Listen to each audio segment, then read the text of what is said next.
Good morning. Good morning. All right.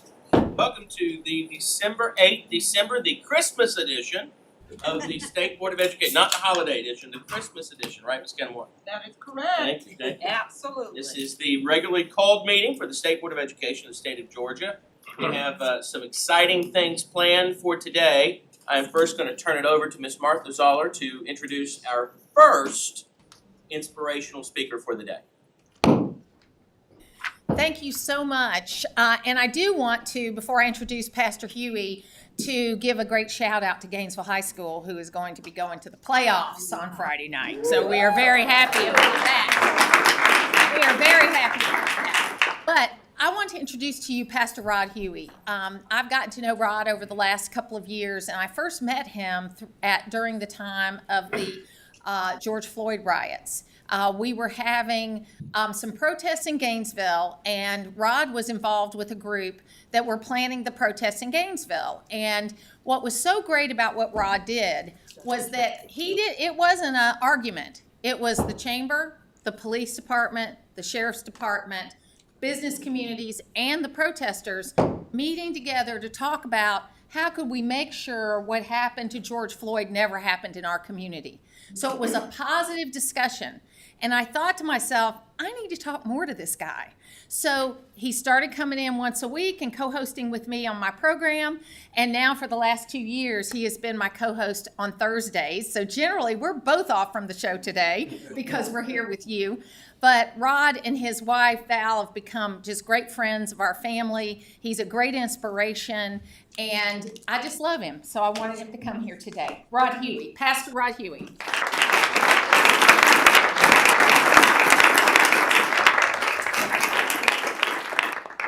Good morning, everybody. Good morning. Good morning. And thank you so much for having me, allowing me to be with you guys today.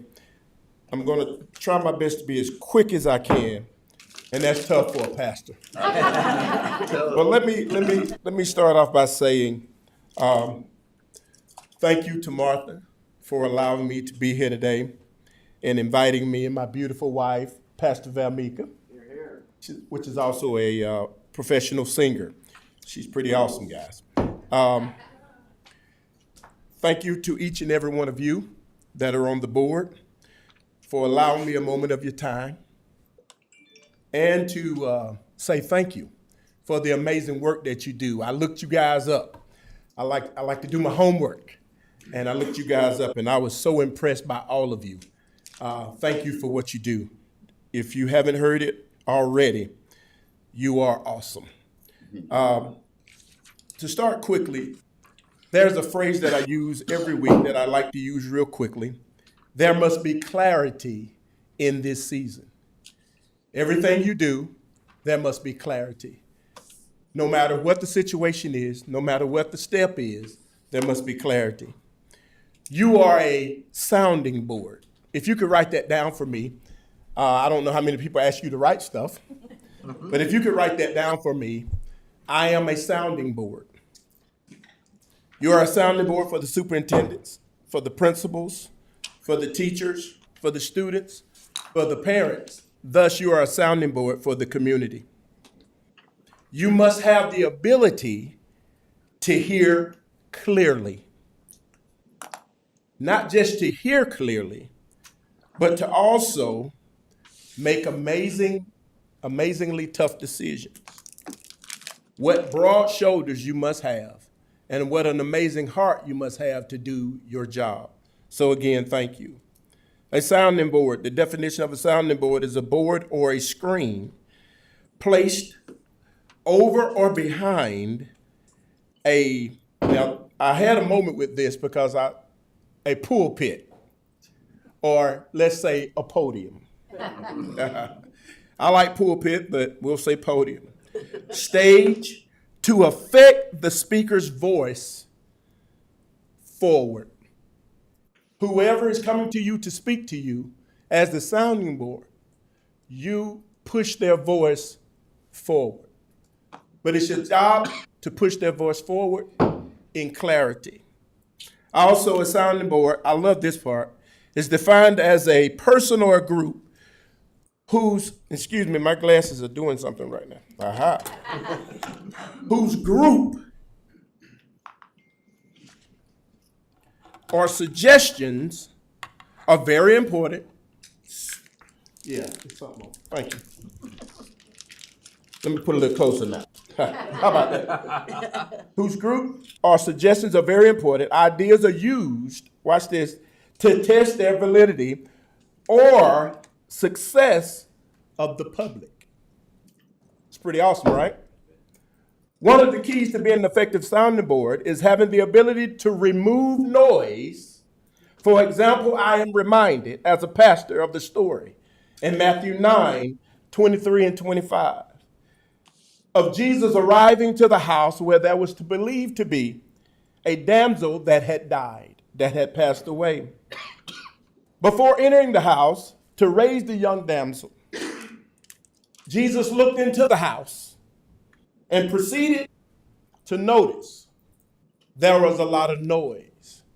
There are a lot of minstrels. There were professional mourners. There were people crying there, and there were some of those crying that didn't know the damsel, but they were paid to mourn. Jesus, seeing this, asked that everyone in the house that was making noise, if you would please remove yourself. In other words, Jesus understood his job was going to be critical, but it was the most important step of his job was going to be to remove the doubt, remove the noise. So as the sounding board, one of the key components for you is to remove the noise. I like this. The story suggests that a properly operating sounding board is one that removes noise, converts noise to beautiful sound for optimal results. In other words, no matter what the situation, no matter who's upset, no matter how they feel when they come to talk to you, remove the noise and extract the music to get optimal results. Thank you so much for allowing me to stand before you today. I hope I said something that encouraged you, because I am so proud of what you do. It means a lot. You're the head of our future. Believe it or not, and our future is under attack. Thank you so much for what you do.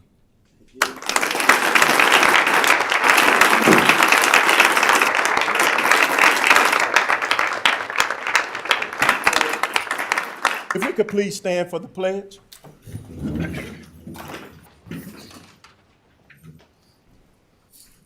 I pledge allegiance to the flag of the United States of America and to the republic for which it stands, one nation, under God, indivisible, with liberty and justice for all. Thank you. Thank you so much for those wonderful words. We appreciate that, and I hope that our board will take to heart that we are a sounding board and can be a sounding board for all of the education needs in the state. So thank you so much for your words and for joining us today. I do want to tell everybody, like that bang right there, sounding board, tune out static noise. So they have been diligently working on this building for how many months now, Richard? A long time. Actually, about a year. A year now. So, and I think we're down to 2 elevators. So just bear with us, and we'll try to work through the banging, but it's not a whole lot we can do about it. Yes, Ms. Killen. Invocation. Would you? Do you mind leading us an Would you do a invocation? prayer Yes, sir. too? Please. Can I remain seated? Yes, absolutely. If you would, bow your heads with me. Heavenly Father, thank you for this opportunity to come before you once again to say thank you for everything that you've done for us. We plead now your blood that you would cover us, keep us, lead us, and guide us. And God, for this board, God, continue to give them grace as they do their jobs. In Jesus' name we pray. Amen. Amen. Amen. Thank you so much for that. So I said we've got a lot of special guests here today, and the second part of our inspiration, I'm going to turn over to Mr. Vice Chairman.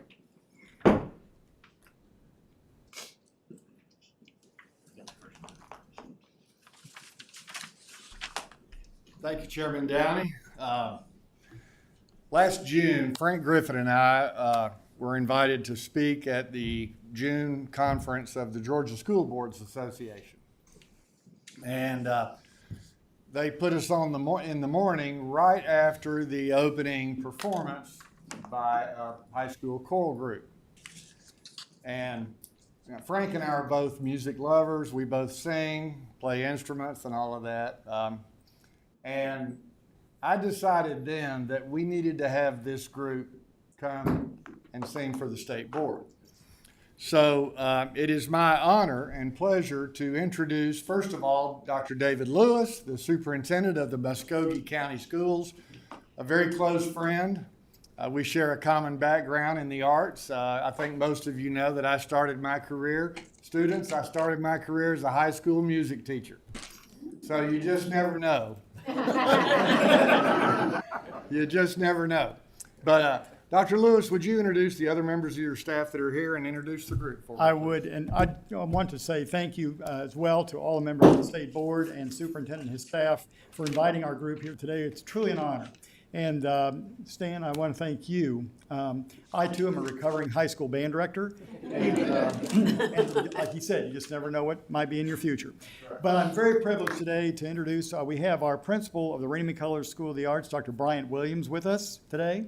And we have the choral group, and if you want to go ahead and move into, are you going to move into page?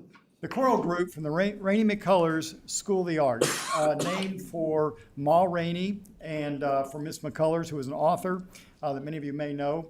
But we have these students, and this school is only in its 6th year of existence. When I first came to Muskogee County in 2013, one of my first charges was to develop a School of the Arts, which is greatly a privilege for me. And so we have a wonderful group, and I think you'll enjoy them. But we are just so honored to have Mr. Matt White, their director, and the members of the Rainy McCullers School of the Arts Chorus.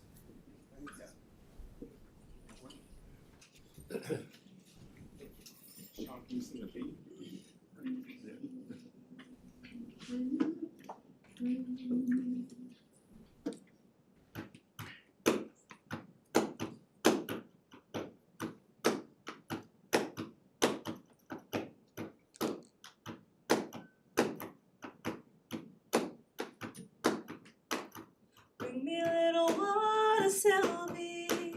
Bring me a little water now. Bring me a little water, Sylvie. Every little once in a while. Bring it in a bucket, Sylvie. Bring it in a bucket now. Bring it in a bucket, Sylvie. Every little once in a while.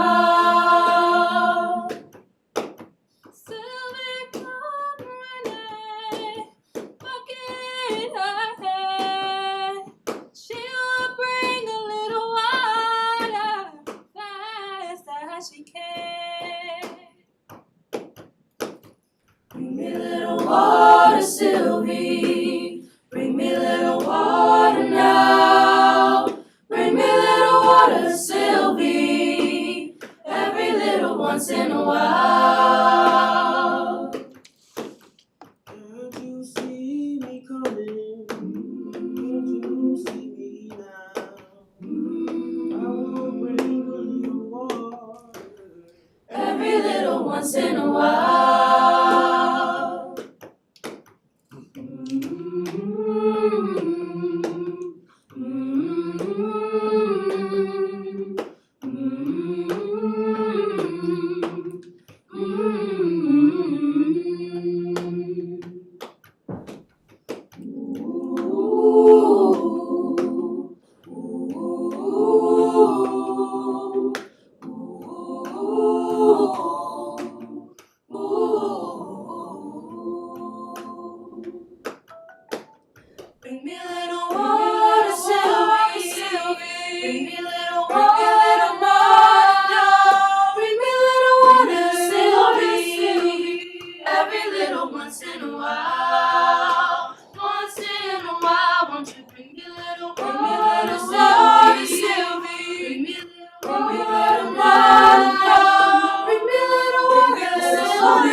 won't you bring me little water, Sylvie? Bring me little water now. Bring me little water, Sylvie. Every little once in a while. Ooh, Sylvie. Every little once in a while. Oh, Sylvie. Every little once in a while. Ooh, Sylvie. Every little once in a while. Oh, Sylvie. Every little once in a while.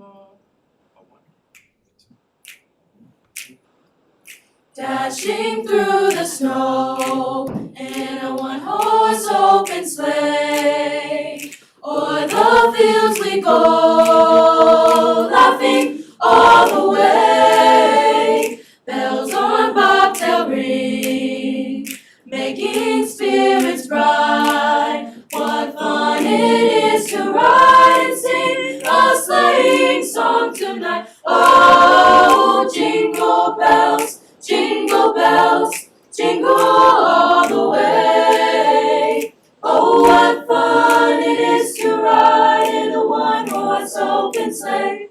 Hey, jingle bells, jingle bells, jingle all the way. Oh, what fun it is to ride in a one-horse open sleigh.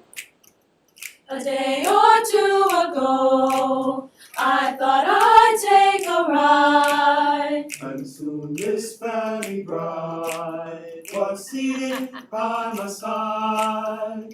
The horse was lean and lame, misfortune seemed his lot. We got into a drifted bank and we got upset. Oh, jingle bells, jingle bells, jingle all the way. Oh, what fun it is to ride in a one-horse open sleigh.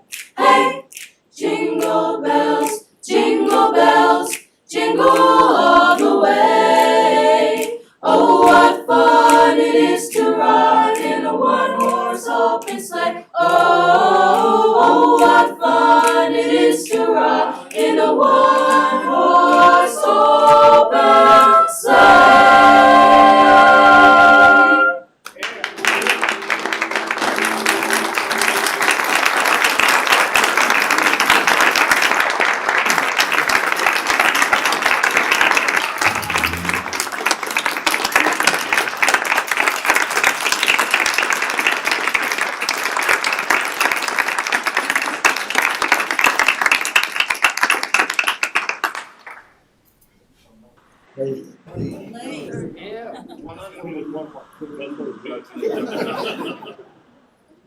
John, can you sing it?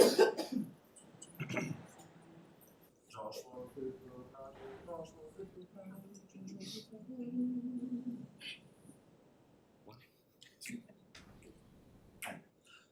fit the battle of Jericho. Joshua fit the battle of Jericho. Joshua fit the Battle of Jericho, Jericho, Jericho. Joshua fit the battle of Jericho, and the walls come tumbling down. battle of Jericho. Joshua fit the battle of Jericho. Joshua fit the battle of Jericho, Jericho, Jericho. Joshua fit the battle of Jericho, and the walls come tumbling down. The battle of Jericho. Joshua fit the battle of Jericho. Talk about your kings of Gideon. Talk about your men of soul. But none like good old Joshua at the battle of Jericho.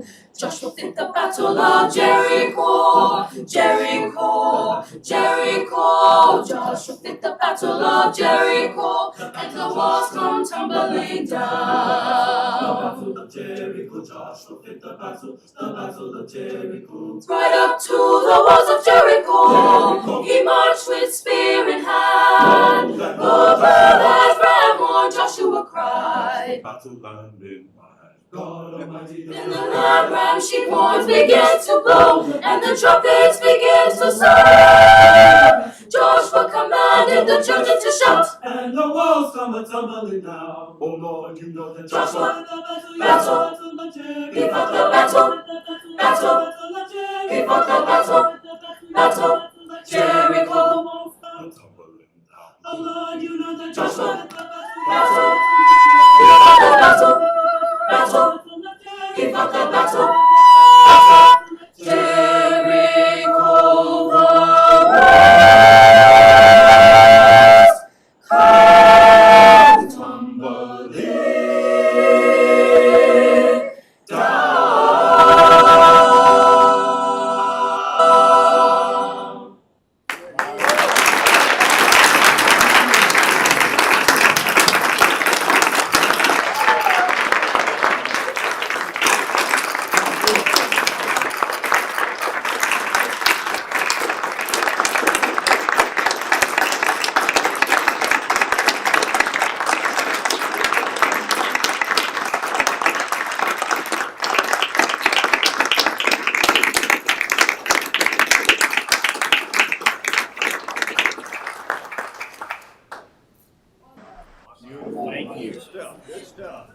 Matthew and the singers from Rainy McCullers, thank you so much. I know it was a long drive to get up here, and I know you've got we've got a couple of tours scheduled for them today, and then they're singing again tonight back in Columbus. So, it's going to be a long day for you. This wouldn't be the same. We would have missed this opportunity if you hadn't come. Dr. Lewis, thank you so much for Can we say one thing? I know. I have to say something. This group is from Helen's congressional district. That's the only mistake I made. And the best. I am so moved. I love that. People that want to sing and know all the words but can't really carry a tune, that's me, but I know we have those again. But I love what you did, and thank goodness we're back to the fine arts again. I've said that so many times. I think my colleagues have heard this. We got a little off, but fine arts is so necessary. If you can sing and interpret music, you can do language, you can do numbers of other things. You're so gifted, and it was just so beautiful and so inspiring. I just want to jingle bell and thank God for everything. Thank y'all. Thank you so much. Thank you all. Thank you.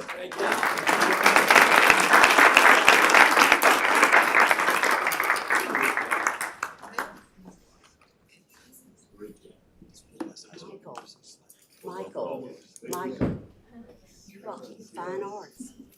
That's one of the best choirs I've heard. Yeah, you need to tell David. Yeah. The tone. Stan, thank you. Excellent. I know,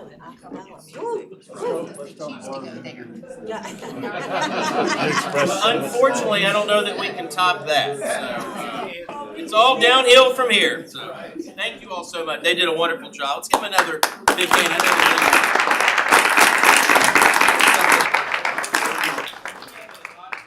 With us today, and we try to recognize everyone that's here. So I'm going to go down the list here, and we have a special group that's with us, and I want to introduce them in a second. But we've got partners from throughout various aspects of education. We've got Terry Johnson from Cognia, Dr. Claire Buck from GASIS, Richard Smith from the 1st District, Russ Cook from the Carl Vinson Institute of Government, Tom Kabbalah from Mercer University.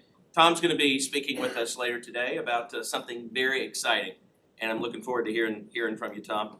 Dr. David Goldie, Legislative and Policy Admin, Gwinnett County Schools. Emily Kubita, who is the wife of our Teacher of the Year, Michael Kubita. Thank you for loaning him to us. We appreciate that. Dr. David Lewis, Superintendent of Education of Muskogee County. Major General Thomas Carton, who will be speaking to us later today as well. We look forward to hearing from you. We've got Chairman Will Ball from the Georgia Joint Defense Commission. Thank you. Tina Ingberg from Decoding Dyslexia Georgia. Good to see you, Tina. Matthew Smith from Georgia Partnership for Excellence in Education. Roger Fitzpatrick from Mountain Ed Charter High School. We've got Dr. Bryant Williams, Principal, Muskogee County School District. Buddy Costley from Gale. Sherry Gibney Sherman from Foothills Ed Charter High School. Bonnie Knight from Foothills. Dale Simpson from Foothills. Megan Swingle from Decoding Dyslexia. Chuck Clay from GEC. Paul Williams, Foothills. Robbie Russell from Georgia National Guard. Dr. Taylor, Education Specialist from the Army. Of course, we had, I believe the course teacher was Mr. White. And of course, Pastor Huey. So we appreciate everyone that has joined us today. We have a very special group with us. We have our lead CTAE group. And we've got a number of you back there, and I got to meet with them for a brief moment. I appreciate everything you all have done. I want to give a shout out to the lead CTA group. We've got Zach Free from Hall County, Ruby McCracken from Murray County, Adam Logan from Rockdale County, Patrick Mahaffey from Gwinnett County, Jennifer Yu from Forsyth County, Kizzy Best from Gwinnett County, Kip Hart from Vidalia City Schools, Carmen Peterson from Barrow County, Amanda Hayes from Houston County, Roberta Axon from Newton County, Wofford Green from Floyd County, Avery Goss from Fayette County, David Linden from Savannah Chatham Public School System, Angela Quarles from Pickens County, Leslie McCann from Fulton County, Suzanne Haynes from Hall County, and Brian Dawson from Atlanta Public Schools. Let's give them a big round of applause.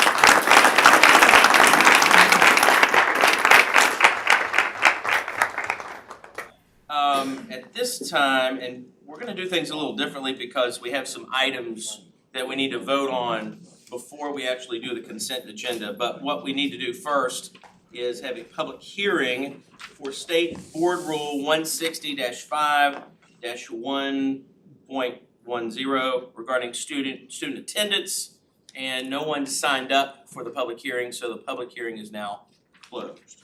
So at this time, we will begin to build both our regular agenda and our consent agenda, and I will start with our budget committee. And Mr. Donaldson, do we have any items for consent agenda?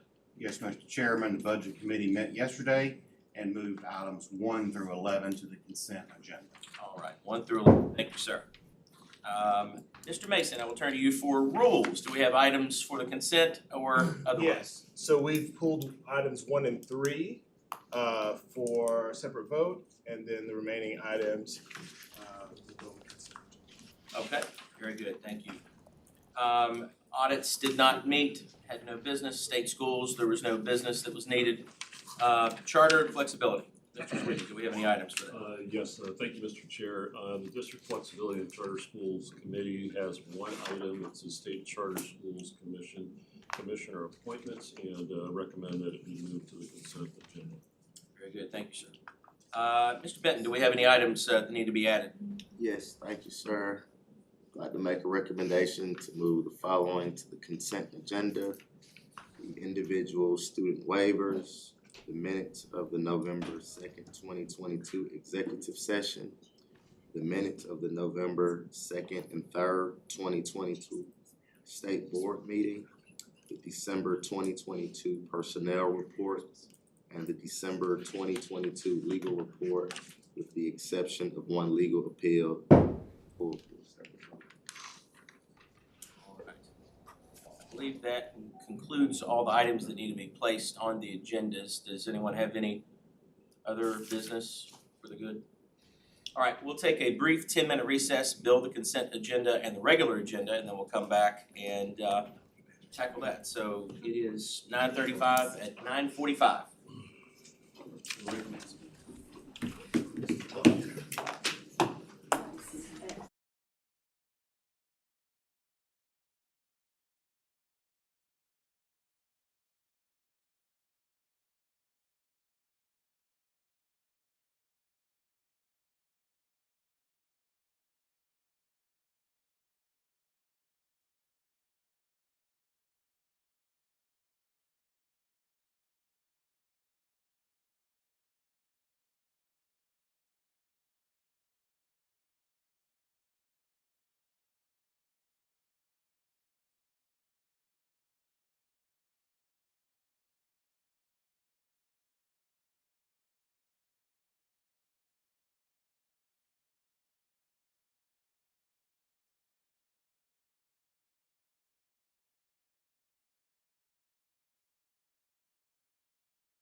We ran a little over, but I am thankful that the parliamentarian, Mr. Matt Donaldson, caught an error, and we were able to add some things to the agenda. So I appreciate that, Mr. Donaldson. And board members, you have before you an agenda which includes items that are pulled to be voted on separately and discussed, and then a consent agenda as well. We've had an opportunity to review this. I will entertain a motion related to the agenda at this time. I make a motion to approve the agenda. Second. Sweeney, we have multiple seconds. Any discussion? All in favor, please signify by saying aye. Aye. Any opposed? All right.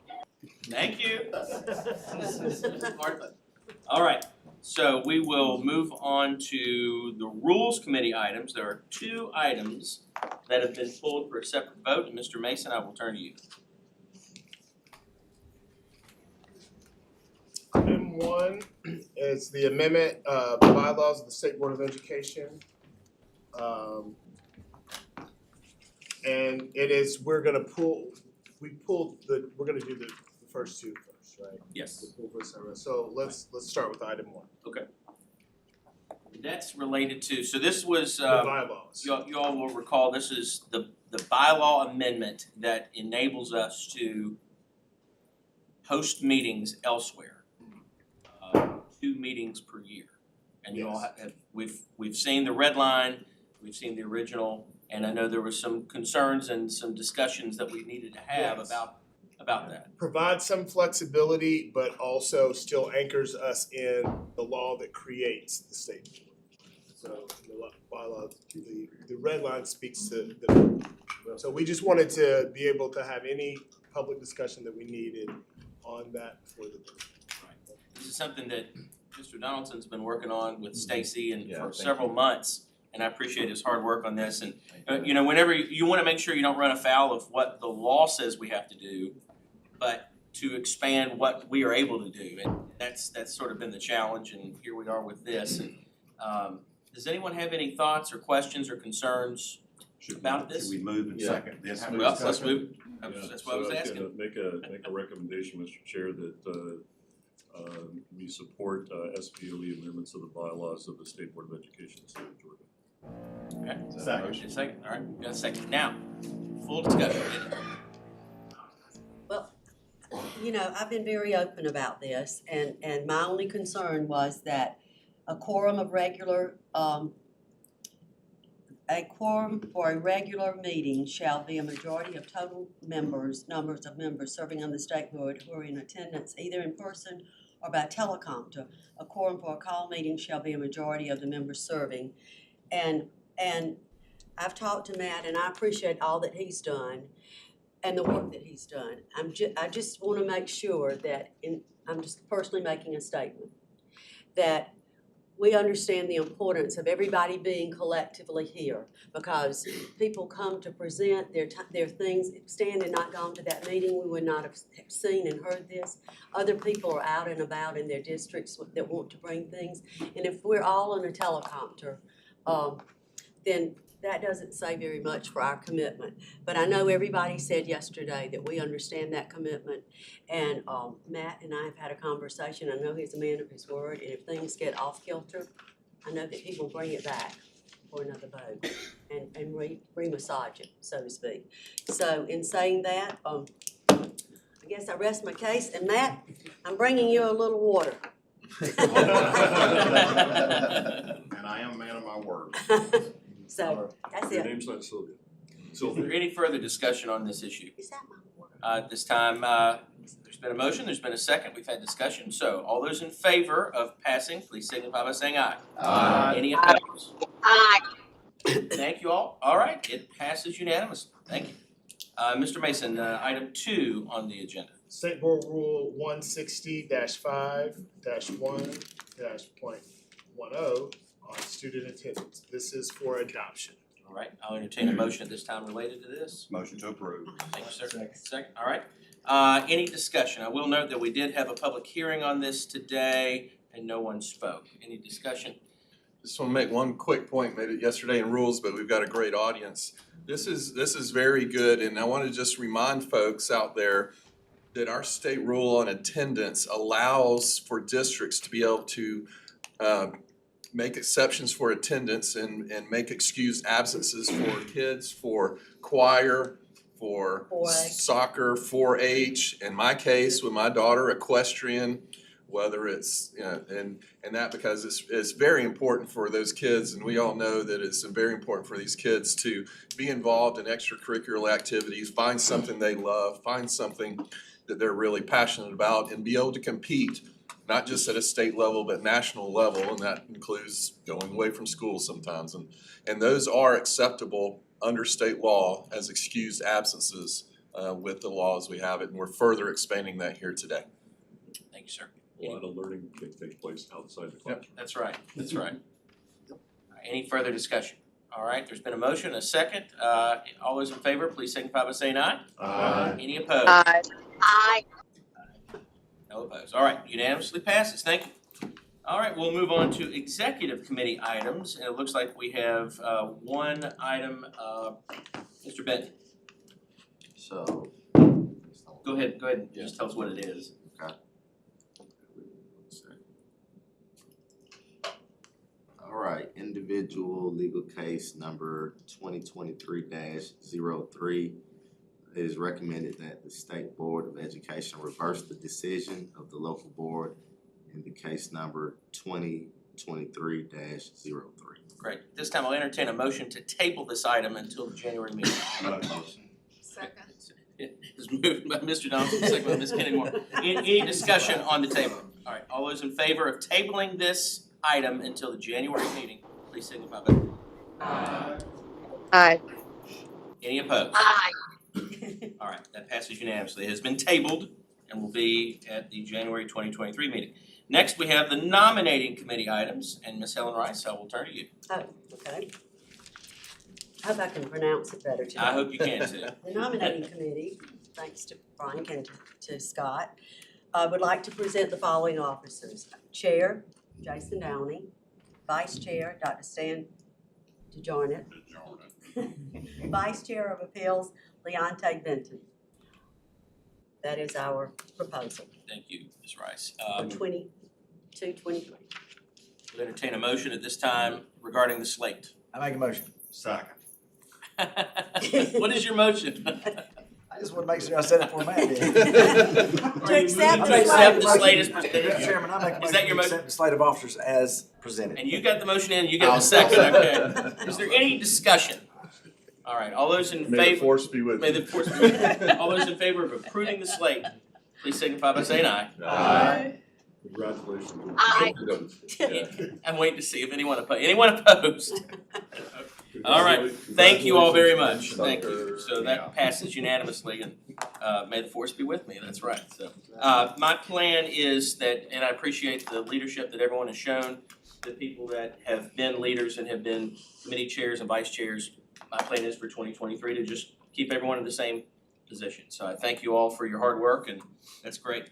The next item on the agenda is the consent agenda itself, and Mr. Sweeney, I'll turn to you for a motion related to that. Thank you, Mr. Chair. I make a recommendation that we approve the consent agenda. Second, from Mr. Donaldson. Any discussion? All in favor, please signify by saying aye. Aye. Any Aye. opposed? Aye. All right, passes unanimously. Thank you. All right, so we will go on to, I guess at this time, we'll have the superintendent's report. Okay, we'll let Dr. Keith Osborne, I think, the presentation.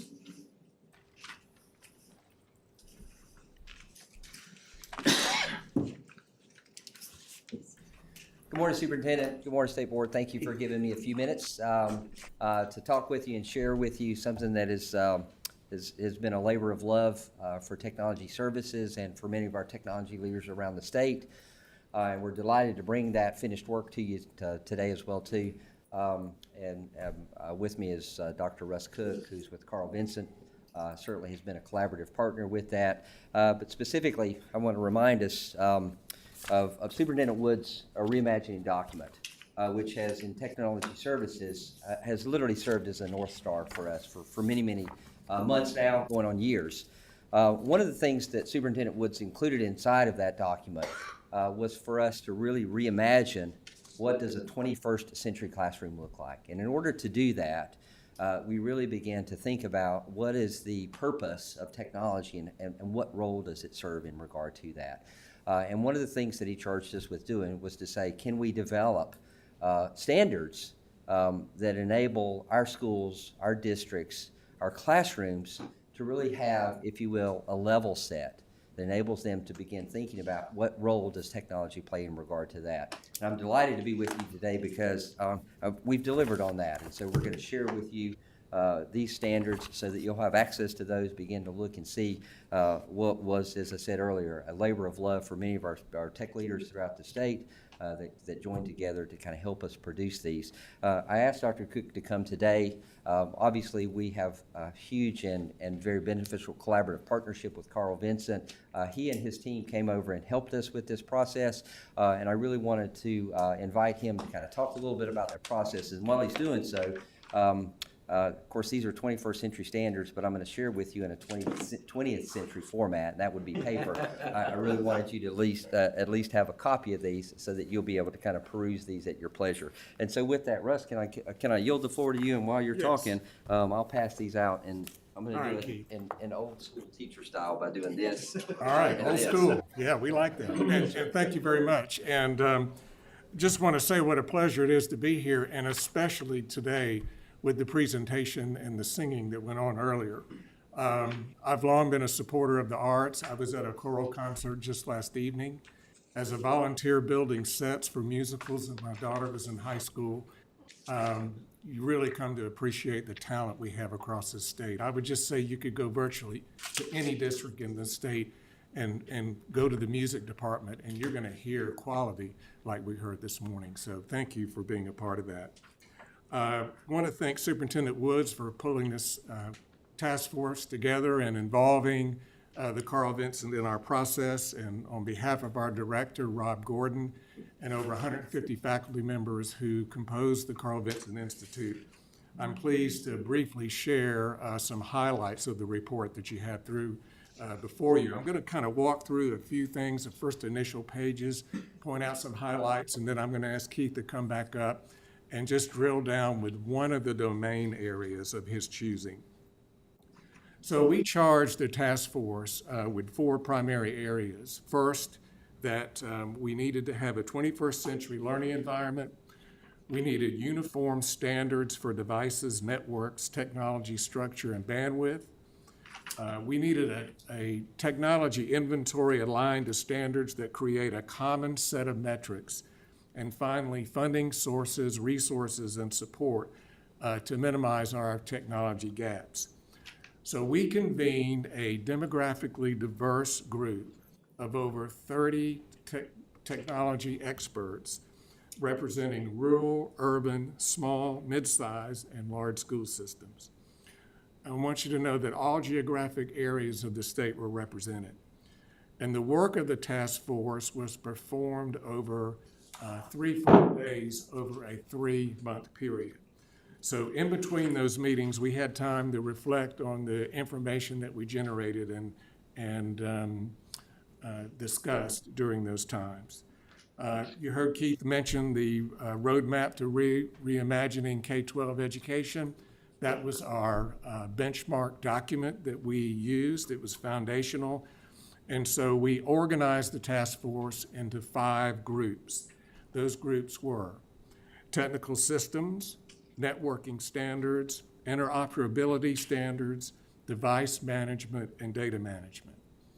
And task force members were asked to develop a list of quality standards based on 2 guiding questions. The first guiding question was, how should technology support the educational environment for every student and teacher, whether it is at home or in a school building? And the second guiding question was, what is necessary to manage technology and support resources to outfit classrooms and media centers for the 21st century standard learning? So as you might have expected, this group of 30 robust people in the room with all of their ideas generated quite a list of statements for each of these 5 technology statements or topics. So the next task we had was to really take a deep dive with each one of those statements, look at the rationale behind it, pose questions about it, challenge each other about the suggestions that are being made, and then look at how we would go about revising that. So we ultimately organized those statements after revisions into 3 categories. And those categories ultimately became the 3 domains that we're going to take a look at in just a moment. The first category, teacher and student access to technology. Number 1, teachers and students. Second, school level technology best practices, and then system level technology best practices. So we generated 17 standards and 62 elements, which ultimately became the report you have. As I mentioned, these were organized in 3 areas: domain, standard, and element. And to briefly discuss those terms, the term domain clarifies the environment and centers around classroom, the school, and the district. I mentioned those earlier. Standard is a baseline used to provide guidance for strategic planning. And then elements are the recommendations by the task force to assist in goal setting and to provide maximum flexibility for implementation, with a stress on that maximum flexibility. So in your document, pages 7 through 13 provide that guidance, provide guidance for students, teachers, school and school system leaders to harness technology to support 21st century learning.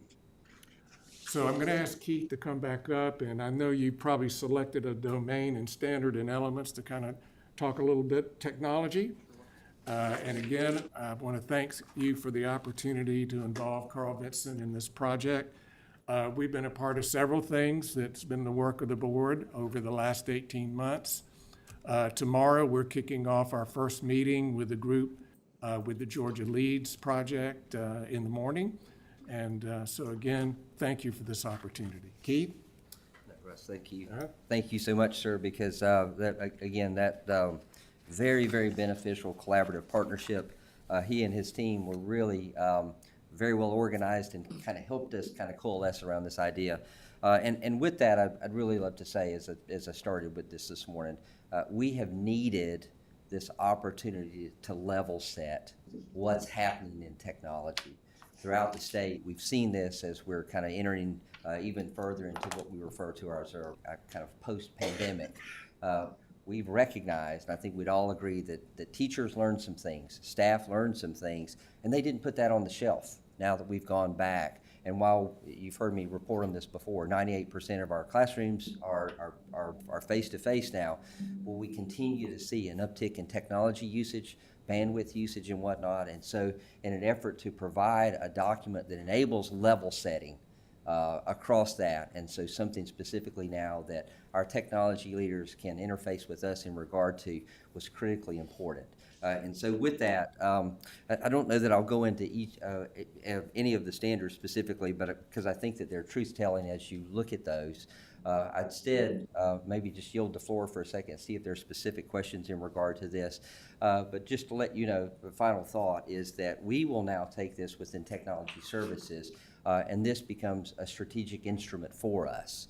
So now we know what areas that we're going to begin to provide training for our technology leaders. There are things, specifically things related to superintendent's initiatives related to like STEM and STEAM courses and whatnot. What technologies that would be specifically one, since we've got those partners with us today, CTA World and whatnot. How do we make sure from the technology industry that we're supporting the initiatives that are happening in regard to that? I hope that we have captured this. The final thing I'll say, and then I'll open the floor for conversation, is that we intend for this to literally be a living, breathing document. We've already begun to coalesce around the idea of saying, now that we've released these standards, that our technology leaders and our school district leaders have them, we're going to bring that group back to say, what's next? How do we address these again? Do we need to modify these? Are there things and new practices that we need to kind of take into consideration? And so with that, Superintendent, again, I want to thank you for your vision. because that was a North Star for us. I appreciate that you've recognized the value that technology has in education, especially K-12. Thank you for trusting and empowering us to do this work. Because speaking on behalf of our technology leaders around the state, they were absolutely delighted that we could again level set this, and now we all have a roadmap to begin looking at the value that technology plays inside of our classrooms, in our schools, and in our districts. So thank you. Thank you so much. Appreciate everything you do, man. Appreciate you. Keith, can I ask you a question? Yes, ma'am. Just because I've been on here a long time and I think we've been working, is this sort of taking what, that teacher pipeline, that one-stop service kind of idea that a teacher needed and parents and students needed to be able to click on one place and be able to fill, is that? We really are. So we're looking at it again through those three domains. You know, and again, the value here was that we recognized and captured the voice of our technology leaders at the district and school level. That's what's important. As we've said so many times, and Superintendent Woods has said that, you know, we're beyond the regulatory and compliance and really looking at service and support. And so being able to kind of capture what's important for them and be able to instrument around that is what's critically important. Those are things that we're hearing. And so it was with delight that came up in conversations. And so I don't want to get into the technicals, but when we talk about things like single service sign-on or multi-factor authentication and whatnot, our technology leaders said, these are critically important to us. Can we capture this? Well, the value of that is that now we know when either the board has questions or a legislative body says, what's important for them? Do we need to consider, you know, funding in these areas? What do we need to support? We now have evidence that we can take to them and say, this is what our leaders are saying at our school and district level. Let us share this with you. This is their voice that we've been able to kind of capture and contain in a document. That was certainly one of the big and enduring conversations that we had, for sure. Thank you for this. Yes, And ma'am. as we look through it, I'm sure there might be other things. Yes, ma'am, absolutely. Keith, great stuff. Thank you, sir. Appreciate the hard work on this. Couple questions. Mr. Johnson and I, Ms. Kinham, were at a conference recently. I had a pleasure of speaking with a gentleman who was charged with deploying $13 billion in Louisiana for infrastructure. Yes. And I know that Governor Kemp has announced some pretty robust plans. Yes, sir. And so forth. I'm just curious what the timing will be as far as the full deployment of that. I know it's a hard question to answer, but access, which is obviously a key element of this, is a really important thing. And it's like, how soon do we envision, you know, that we're going to have this infrastructure built out in Georgia? Well, with that, and I'm remiss that I didn't say that earlier, so I didn't. I probably didn't pay to kind of set the stage for me to say this, but I really love to say, and I don't think that Bronwyn is with us today, but one of the things certainly that we recognize, you know, again, at Georgia, we really appreciate being a local control state. And so with that, the idea for us is to say, what is important at the local level? Again, a level set document enables them to strategically plan around that. We know one of the challenge points typically is resources. Kudos to Bronwyn and the REI team because they are in the process now of recognizing, and they're going to provide a 21st Century Tools grant that our districts are going to be able to kind of take advantage of. That's going to be $100,000, and that will enable our districts now, once they've recognized some of those needs, that is definitely a critical one that will really be able to kind of spearhead and rapidly begin to kind of engage in on that. Otherwise, you know, obviously we have a K-12 connections team continuing. That's Bob, Chris, and myself. We work with the Governor's Broadband Commission in regard to thinking about that.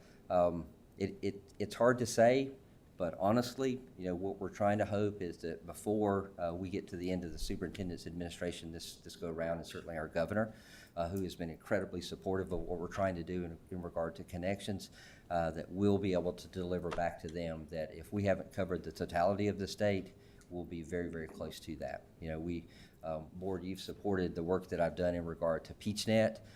When we started the PeachNet project many, many years ago, at that moment in time, we were providing 100 megs of bandwidth to each one of our schools. You heard me report to you last month that we just because of the governor providing year funds to this, we have quadrupled that in 2 short years. And so we are well on our way to addressing that. But even as rapidly as we give that bandwidth away, we saw some districts that we gave it away to them, and within a week, they were bursting at 117% of their bandwidth. So we know that there's still yet a lot of work to be done. And these are things that are happening inside of our classrooms. And so we're totally committed to providing the energies and the resources to kind of support them, because again, teachers are teaching us something now in the world of technology, and we are going to passionately support what they're trying to do. So, Thank you. thank you. Other questions? Thank you so much. Thank you. Just one quick thing. Let's see, Dr. Dooley, you can come forward, please. This will be our last official meeting with Dr. Dooley in her current role that she's had for the past 8 years as deputy superintendent. Caitlin was one of the first people that I brought on board years ago, and I felt very pleased with that. She has offered a lot to this. I think that, you know, if I had to say that if there is a grant writer that surpasses Dr. Dooley, I do not know that person. And again, and I say that, you know, because of what she has been able to provide in resources to our communities and our schools throughout, but also within, you know, our team as well. She is transitioning, I think, the Voices, so she will be taking that leadership role on. But I did want to present her with our Distinguished Service Medal from the DOE, and just say thank you for the years of service, and we wish you the very best, and I know we will maintain contact. So again, thank you very much. All right, appreciate it.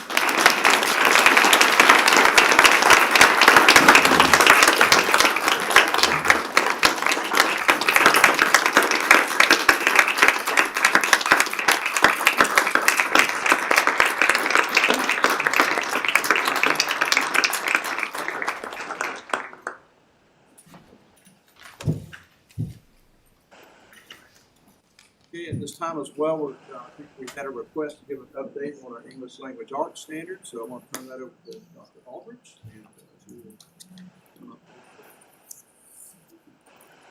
Good morning, and thank you for the opportunity to give you a little update on the work that certainly began under Dr. Dooley's direction. So thank you, Dr. Dooley, for your service in that area for many years, and certainly for setting the groundwork for this important work that we are engaged in for our students.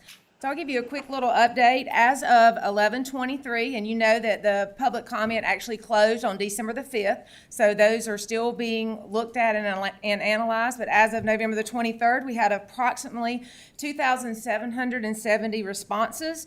Those responses actually represent 135 of our counties, so about 95% of our state. Approximately 75% of the responses received to date that we have analyzed are comprised of English teachers. There were 7 distinct areas that the survey asked for input, and the strongest area as of now are that the standards are rigorous enough to challenge all learners. And the weakest area at this point, based on the data that has been fully analyzed, is that there's not sufficient time to teach all the standards. So what happens next? Because I know that is probably what the real burning question is for us for you as the state board, and certainly for us as leaders in the state. So what we do is we will have closed out the review for the comments, or we have closed out the survey that has allowed us to receive the comments. The review is being completed, and certainly our next goal is to make the revisions based on all the feedback that has been received. The ELA team, along with our plans, are to pull together a working committee similar to what math did during their journey. Look at those survey responses, look at the feedback, make the changes to the draft, and then our plan would be to bring that draft to the state board and request that to be posted and then opened again for public comment. And that is a brief update of the hard work that is going on with lots of educators with the leadership of our ELA team, but I'll open the floor for conversation if there are further questions or conversation to entertain.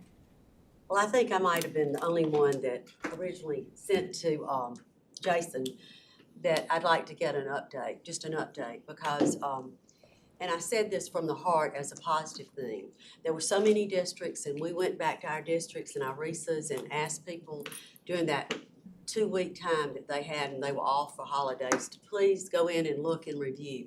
And I know the survey asked certain questions about grade, if it was relevant, and about the bands and things. But I think what we found to be true with what I saw on my groups working and others, that there were even, it even went deeper than that, just the survey. They began to send in things that were offering suggestions to what was in the standards. That the standards are, and I said that earlier, we've got a great framework, but I think the expectations of some of the standards were the things that they were. And I guess that was, I asked, maybe we hear about 5 or 6 nuggets that people, is it something about the expansion between 5th and 6th grade? Is it the adding of phonetic awareness? It's great. Because I think if we get some of those kind of, and Kenneth, what was that word you called that when you dig deep down when we were having our discussion back on literacy before? You called it a specific detail or specific something that. Oh, I was probably talking about learning targets. Okay. You know, just the details. The details. I think what we're getting at is general trends in the comments and how people are reacting by grade band, by just what you're seeing. I think just along the way, getting a sense of how the review is going,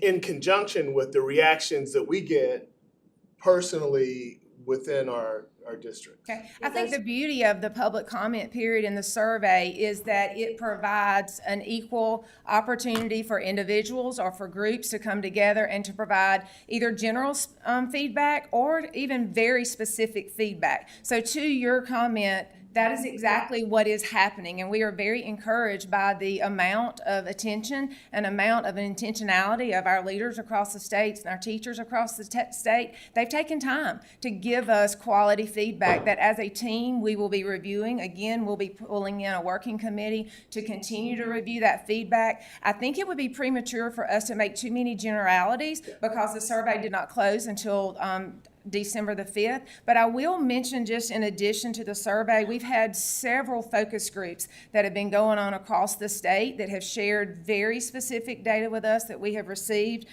We've also, in our division and at the leadership of our ELA team, we've held some focus groups with our original RESA leads and our teacher leads. So we held several sessions with that where I love what the speaker said earlier this morning, we were intentional about listening. And we served the role as sounding boards so that we could step back from the work that we had engaged in and listen to our stakeholders. At the end of the day, that's what we're charged to do, is to create standards that move us forward and allow our students to have the best opportunity for success and for their future pathways. So I just want to say that we've done that. We've also worked, many of you know that my previous role was with the Office of REI. So we did work with some of our Chat-Flint and Southwest Georgia, some of our established groups there, hosted some sounding sessions for them as well to be intentional about listening. And again, we have entertained individual and group emails and correspondence, some that you all have shared with us. So I feel very strongly that we've received some quality feedback that will be instrumental in helping us to make revisions based on the feedback and bring forth a document that is revised and actually capitalizes and improves, Helen, what you mentioned, there's already a good, strong foundation. Yeah, and I appreciate all that. I guess I was just trying to get us to come up with 4 or 5 nugget things that were kind of specific to what was being said. Okay, so progressions and alignment are strong. Okay. Many people appreciate the intentionality and focus on the K-5 with the foundations piece. We heard some of that even with the presentation yesterday. Many people appreciate the language that has been selected to use. They like the format, the vertical alignment. It won't be a surprise to you. Lots of positive feedback about the cursive being added into the proposed standards. And some of our opportunities for growth are focused on, within the context of understanding that those several nuggets are very strong and form a strong foundation for us. We have opportunities to really be intentional with the feedback, to look at alignment, cohesion, and clarity. And so where that is a very strong foundation, we do have opportunities to continue making that even better, even more clear, so it meets the needs of students and teachers in the classroom. Also, to continue to ensure that as those progressions move from kindergarten all the way to 12th grade, that they're developmentally appropriate. So now that the draft is, we have a starting point, we now go in and shift our intentional listening to our intentional analysis, our intentional simulation of all the feedback, and find the right best combinations for developmental appropriateness. And then again, the accuracy of language. And language and words, they can be clear, they can not be clear, they can mean one thing to you, another thing to someone else. So certainly once the standards are approved, then begins a whole process of creating and providing supporting documents through the implementation and training process, so that that language is clear to our stakeholders and to those of us that will be implementing the standards in the years to come. Does that help a little bit? That was kind of what I was asking when we were talking about the opportunities for growth and the great things that are already there. Because I think what happens is all those districts that have worked on this, when they hear you say that, and it goes back and they ask, those of us that ask, well, what were the things that they were working on, or what were the things, then they will go back again and even make this stronger in the report as they add to it. And that's the importance of this, is it's not to say, I mean, we've done a good job, but it's to hear from everyone, to have an opportunity for everyone to buy in, and what you said, the alignment, to make sure that those elements for reading and comprehension and vocabulary and spelling and all those, I'm glad ELA teachers are working on it, because this is what it's about, are all in there and sprinkled throughout as it threads, so that when we get to the end of the 12th grade, everything has been built out in the level that it's appropriate for that student. And they leave there with a sense of knowing how to read and write and communicate, and all the spelling rules and all those functional things that add to a great reader and a great writer and a great student are out there, and they're successful. So I think, thank you for doing that. That was all I was asking. It was a very positive thing, and I appreciate you being willing to go to that next level and say those things. And thank you for articulating the details of the process and your thinking behind those, how the process is going while you're within it for us. Thank you for that. Because it's clear. Thank you. Yes, April, No more questions? Well, I Okay. was waiting. Just right. Okay. I know we all want to get this right, and I'm very, I know we've had a lot of conversation about how this coordinates, because once we get to the final standards product, we're going to coordinate professional development, where there's going to be a lot of training that goes along. You assured me yesterday that the presentation by the Growing Readers Group yesterday, that there's good alignment there in terms of the standards development, and am I representing that clearly? Our job as an ELA team, and certainly as working committees, is to ensure that we lean on all the best practices and the research and evidence, and that we find exactly the right pieces that support a bold set of standards that equips our teachers and ultimately our students. So yes, we will be working with all of that research. And I know Superintendent Woods has said this on more than one occasion. Since we delayed the implementation of the math standards, we're going to be delaying the implementation of the language arts standards, so that we don't pile one implementation on top of another, right? So we're still Correct. on Math that will be same. implemented next school year, and I'm just trying to pull all this together so that that everybody has the same understanding of where we are in the process and how this is going to play out. But again, we've all gotten a lot of commentary, and I think that y'all have been very transparent about taking that in. Thank you for the comments today, and I know that you and with your previous connections to the language arts coordinators and the curriculum directors around Georgia, that there's gonna be a lot of involvement from the field as we really move this forward. So, I think we're gonna end up with something that's better than what we have, and it puts our students in the best possible position for success in reading and language arts and spelling and cursive writing and all the other things. So, thank you for the work that you've started, and I look forward to hearing about the finished product. And Stan, what you said too, that team of ELA, Caitlin, thank you, because we've had a long journey together on these things. And your team, and I know you're part of that team, April, I have been bragging on them. The work and the dedication that came from that, you could tell when they presented, when we were in that advisory group, academic group, that they really had their hands on this. And what you said, Stan, it's gonna take a collaboration of every group, understanding those things that are essential to reading and writing and comprehension. It doesn't matter, I said before, what we call it, but those elements need to be there. And thank y'all for being open, and I said that yesterday about the other programs that we're doing. Thank you again. Thank you. That's it. Thank you. Thank you, Mr. Superintendent. We'll move into the chair's report. Mike, I think you had some comments you wanted to make. Yeah, I apologize, I'm gonna have to be leaving here in just a little bit, but I asked Chairman Downing for just a point of personal privilege going into the chair's report, because I wanted to recognize somebody. I know the governor's office has done a proclamation accommodation for him, but everybody in here just about, I think, knows David McCleskey. David McCleskey is retired for the 5th time or 6th time. I'm not sure how many, but I think it's for real this time.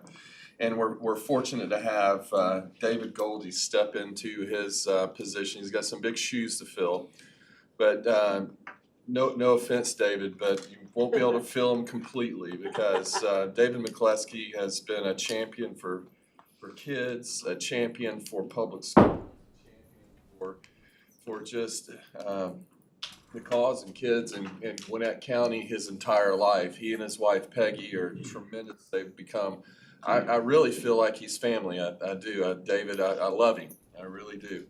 And I just wanted to say publicly thank you for David. And let's get back to you. He's one of the people, one of the 3 that do watch often on the feed.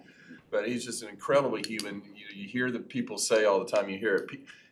He knows where the bodies are buried. Well, he also knows an additional part of very, very useful information. Not only does he know where the bodies are buried, but a lot of times he knows who put them there. And that's a very, very good piece of information to have sometimes. But I just wanted to say publicly, thank you for your help with me. He's been a big part of my time, my 12 years on this board, and helping me, always being a resource. And just telling me like it is, good, bad, or indifferent. He just always gave you the information and let you make a decision. So David McCleskey, thank you. Happy retirement, and look forward to seeing you soon. You're here. Thank you. Mr. Johnson, I wondered if you might be willing to introduce our next special guest who's going to be presenting to us. Yes. I'd be happy to. We're honored and privileged to have General Tom Carden here with us, who is the tag for the Georgia National Guard. He's going to talk to us about, I'm not going to preempt him, but about the importance of encouraging young men and women who are our students to take the testing that he'll tell you about, the ASVAB test, but also know that a career in the military is an option that they should consider. And I think all our students ought to know about the opportunities. And he is here to speak to us today and then meet with us later to give us an overview of how we can help in that process. And I think that's important. You know, we all know freedom isn't free, and it comes at a cost, and it only is guaranteed by having young men and women be willing to engage in that process. As I've said before, you go on the places like some of us have been on Army and military bases, and you're impressed by the equipment and all these things that are available for them to use. But those are tools that are only useful when they have great young men and women to serve and make sure those tools work. General Cardin, you know, he said earlier it's a bad day. It's a bad day when you turn on the TV screen and he and the governor are standing there, because that usually means something maybe hasn't happened. That's good. But you know what? We know it's a good day when you're there for us, when you and the governor are there to make sure that we're safe and that we're free, and you're welcome here today, and you're always welcome. Thank you so much. I appreciate it very much. General comment.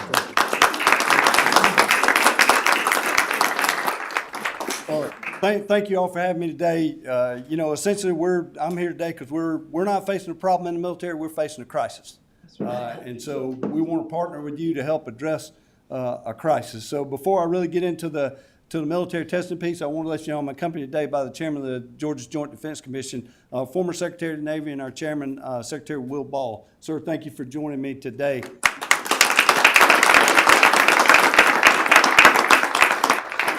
And thank you all for everything that you're doing for our state and by extension for our entire nation. You know, I've spent some time during the pandemic with Superintendent Woods and learned a great deal a little bit more about what you all do every day to create a safe environment for your students to learn.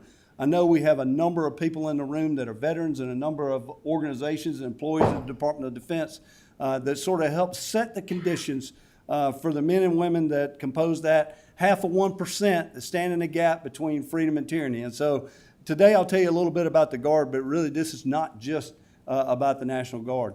The things that I'm going to ask you to help us with today will help the entire Joint Force, the active component, the Guard, the reserves. It's going to help secure our way of life. And so I'm going to ask for your partnership. I'm going to ask for your help. At the end of the day, you kind of got a binary choice. We can either get behind this ASVAB thing, or we can start teaching advanced Chinese. That's kind of where we're at. So I'm going to put you on the Straight Talk Express. I'm going to keep you awake. If you haven't got some seat belts on those chairs, you're probably going to wish you had one here in a minute. Next slide. Can I hit it from here? All right, there we go. All right, so we got a mission. We got a federal mission, and that's to be the primary combat reserve of the Army and the Air Force. We have the Army and the Air Guard. We also have a mission here, the domestic mission in the state. You all saw us when there's a domestic man-made or natural crisis, you know, your National Guard's available. Can't do any of that without people. This is sort of how our chain of command goes. We're a little bit unique in that we respond to the governor when it's a domestic crisis and when it's the away game, which we're engaged in today, that you probably don't know about, is Georgia National Guard's deployed today in 6 out of 6 geographic combatant commands around the world. People think the war's over. But I'll tell you, we have 436 service members deployed today, and by this time next year, we'll have over 2,000 service members deployed around the world. So the demand signal is not going down, it's going up, and we can't do any of that without people. We're broken into really 3 components. We've got the Army Guard, we've got the Air Guard, we've got volunteers in the State Defense Force. We have a number of state employees in our State Defense Force. Complete volunteers. I think their state budget every year is about $160,000, and that's just for safety equipment. So I always tell them they come at the right price. They're not cheap, they're free, but they're great professional volunteers. Georgia Army Guard, we've got 5 brigades, 3 of which are on the Clay National Guard complex in Cobb County. We have a brigade combat team down in Macon, and we have a maneuver enhancement brigade that's located on Fort Benning. And so if I were to break down the Army Guard in layman's terms, 64 locations, 2,500 buildings, and a little over 11,000 men and women. Air National Guard. We've got 2 wings. We've got one in Savannah, the C-130s. We've got a wing in Middle Georgia, and it flies a modified 707, a commercial airliner. Essentially, that plane can fly over your house and tell you what you had for breakfast. That mission is changing. That's going to be the 116th Air Control Wing is going to be the home base of the Advanced Battle Management System. And you talk about technical skill sets and what you're teaching your young men and women to do. When you start thinking about stealth technology, low observable aircraft, satellites, manned and unmanned aircraft, and then ground stations that pull all that stuff together to keep us safe every single day. The unblinking eye, if you will. You think about your Ring doorbell or whatever kind of camera system many of you have at your home. You think about that being over planet Earth, making sure that you can continue to breathe. That's what those young men and women are doing in Warner Robins. Georgia State Defense Force, I talked about that. Great volunteers. They're spread all over the state. If you know one of them, please thank them on behalf of every citizen in Georgia, because, again, they do this for free. They're sort of like an auxiliary. Some of them have served in the military. Some of them hadn't, but they put on the uniform and come help you in times of natural disaster. This is kind of a heat map that shows our dispersion across the state. And there's really a slide I showed to the legislators to basically tell us that every county in the state of Georgia, all 159, has some skin in the game. The red counties have the most people in it. Obviously, the lighter it gets, the less the less representation we have in those counties, but we're essentially everywhere in the state of Georgia. This shows, and I've already said it, we're deployed around the world. We have 2 state partnership programs, one with the country of Georgia. We've had that now for about 28 years, and we have one with the country of Argentina. And we literally do those partnerships. Argentina, you can think about that as counter China. You can think about Georgia as counter Russia. And this is just a heat map from the globe because a lot of people don't understand just how globally engaged the Georgia National Guard is around the world. This talks a little bit about our partnerships and has a little imagery from those partnerships. A lot of people ask us why we do that, and I sort of just explained that to you. At the end of the day, if we partner with people, we tend not to have to go to war with them, and that's a good thing. Domestic operations, again, as Scott mentioned, if you turn on the TV and myself and the commissioner of the Department of Public Safety and a couple other, and the GEMA director standing behind the governor, we're probably not checking to see how you're doing. It's probably a bad day for the home team. But I'll tell you, what we do on those occasions is we get to do the mission that we really like to do. We hate that we have to do it, but we certainly get a lot of fulfillment when it comes to bending the odds toward people surviving a natural or man-made disaster. And we train for it. We partner all the time with those agencies. And it's very rewarding to be able to do that. Again, we hate it when those bad things come, but we're glad that you call us when they do. So whether it's winter storms, hurricanes, any type of domestic response, I think Ms. Zoller mentioned earlier about some of the civil disturbance that we had here. You know, we had about 3,000 members of the Georgia National Guard deployed around the state, wearing our nation's uniform, never had to touch an American citizen. Never had to put our hands on an American citizen because, one, we showed up with numerical overmatch. We showed up with a lot of very professional men and women that came right out of your schools, and they knew how to conduct themselves in a way that if somebody's there to do something other than to do the activities that are protected under the First Amendment to the Constitution of the United States, which generally doesn't involve burning police cars or breaking windows, right? If they want to come and have their voices heard, they created an environment for them to be able to do that. And so we can teach all the civics classes we want, but that is a living embodiment of civics in action. Only in America would you see something like that. And I was just so proud of how our men and women in that time when stress was high, right, and temperatures were high for obvious reasons, how professional they were. So you all are turning out a tremendous product. If you look at soldiers from our brigade combat team in August of 2019 come back from Afghanistan. By April of 2020, they were probably in some of his grandmother's senior living facility, defogging it, wiping it down, mopping the floors, teaching people how to put on protective gear and take it off so that they're not cross-contaminating COVID-19, working in food banks, COVID sample collection, you name it. It was really the easy button for everything that was going wrong was just throw a lot of professional young men and women that care about their neighbor at it. And they may not solve the problem, but they will make it better.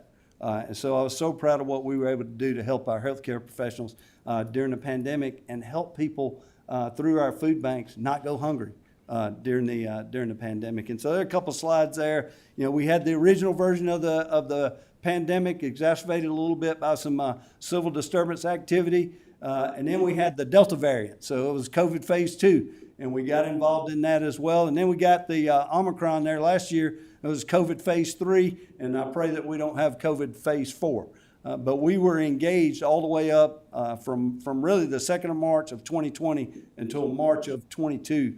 There were members of the Georgia National Guard out there bending the odds toward Georgians surviving the pandemic.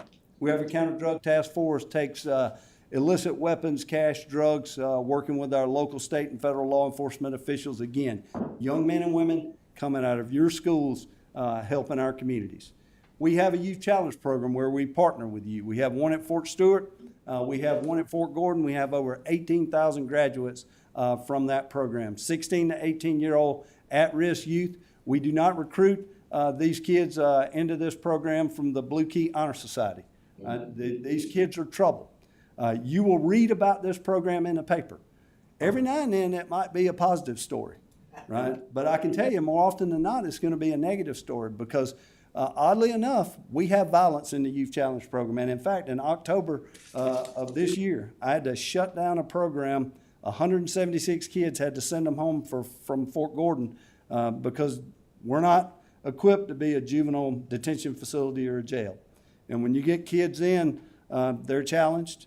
And when they start sharpening their toothbrushes into weapons, I'm not equipped for that.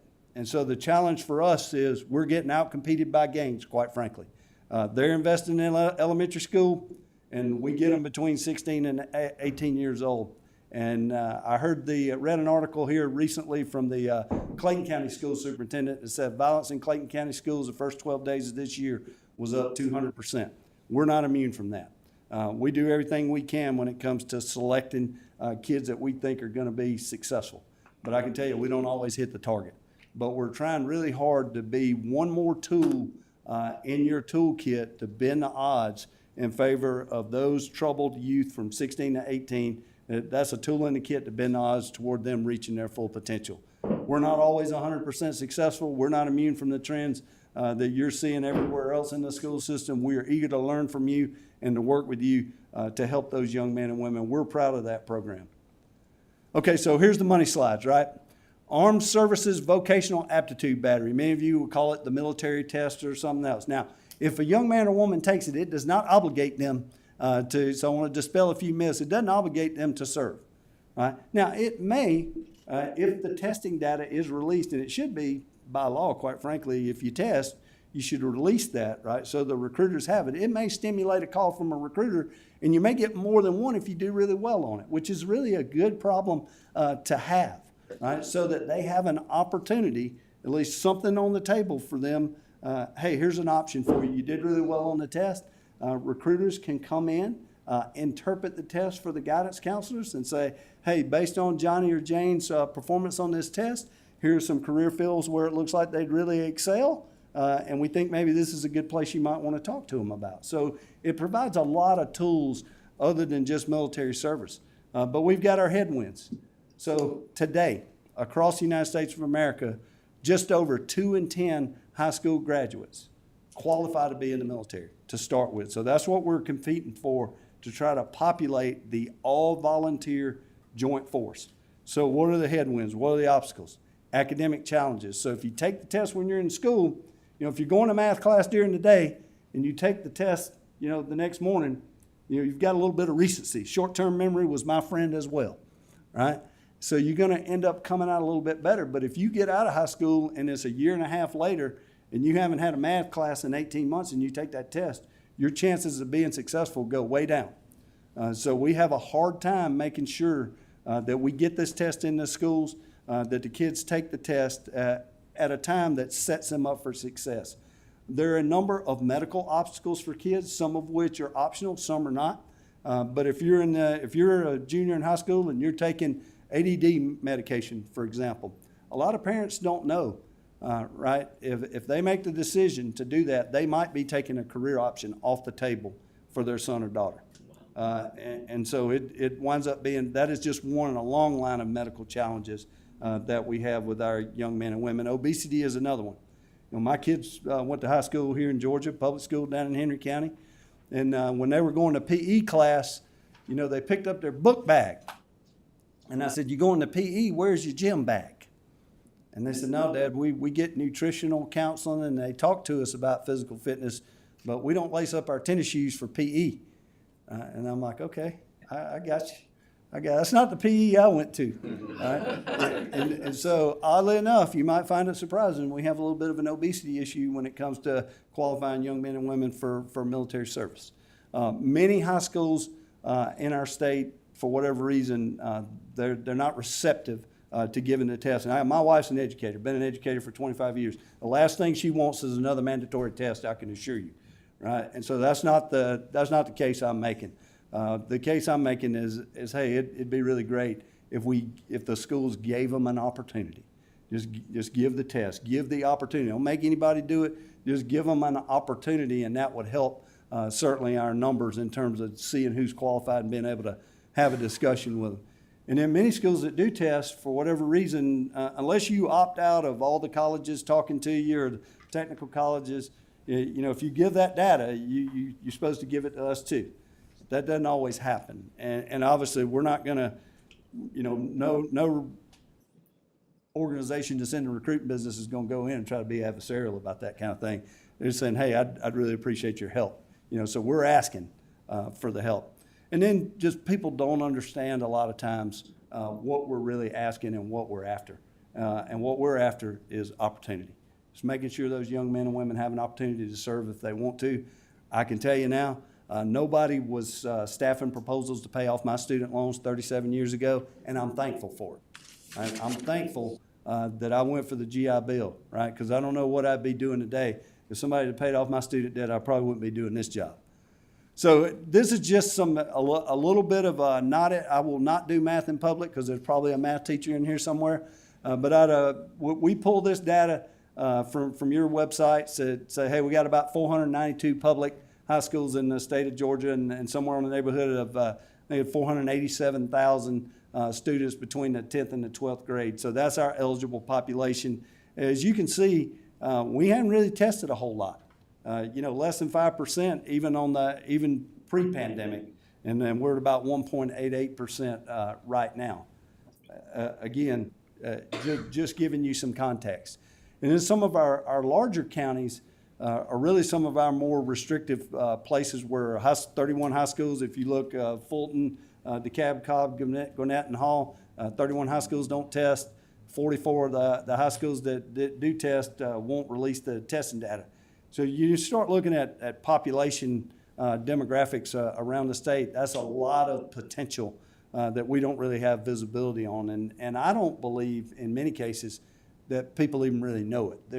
It's just not something they're tracking. I think if we did a better job of educating the educator, we could move those numbers. So I'm not saying it's their fault. I'm saying it's people like me, it's my fault. And that's why I'm here today and appreciate your opportunity to help me get right. So I'm eager to take your questions. I'm honored to be your senior servant in your National Guard. Again, thank you all for what you do every single day. And so if I can't answer it, I guarantee you Secretary Ball can answer it. Yes, ma'am.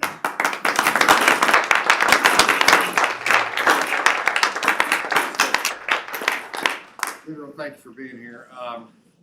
Yesterday I had a conversation with Rachel, who's one of our liaisons at the department here with the military, and I became aware that one of the high schools in my district that I'm very close to has an Air Force ROTC program, but they're having trouble finding an instructor.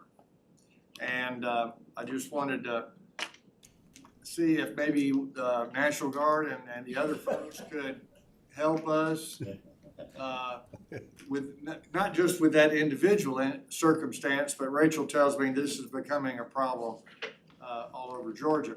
I'm a big proponent of ROTC programs in high schools and would like to make sure that we can work together to try to address that problem. And I think if we put our minds to it, we can solve that. Yes, sir. We're eager to do it. If you look across the joint force today, it is better than 50% of our military comes from a high school that it doesn't mean the kids were in JRTC, but they come from a high school that had one.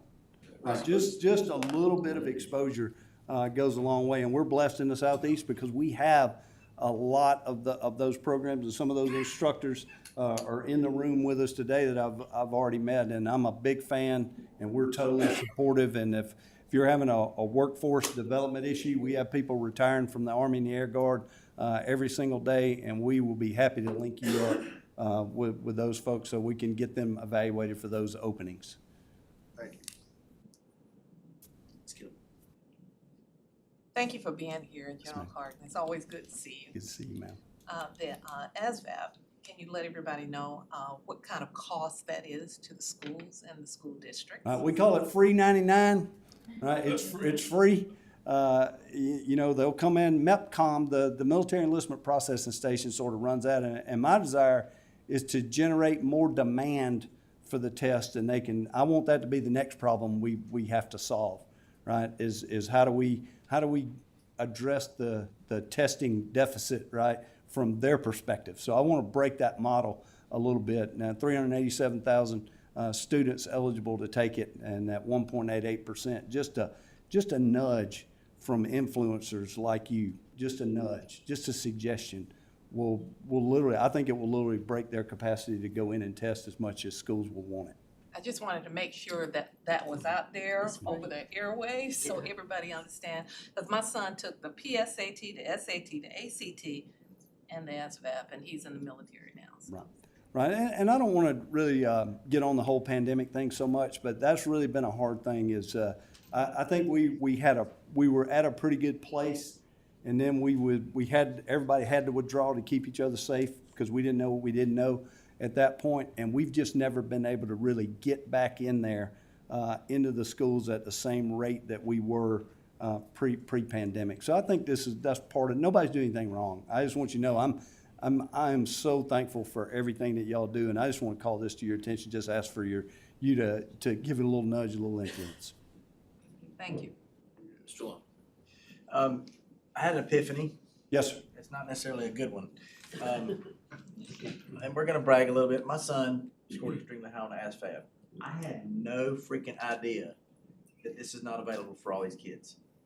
He had multiple options from nuclear propulsion to FBI. I told you earlier, he's Air Force EOD in Ramstein, Germany right now. Yes, sir. Air Force Base.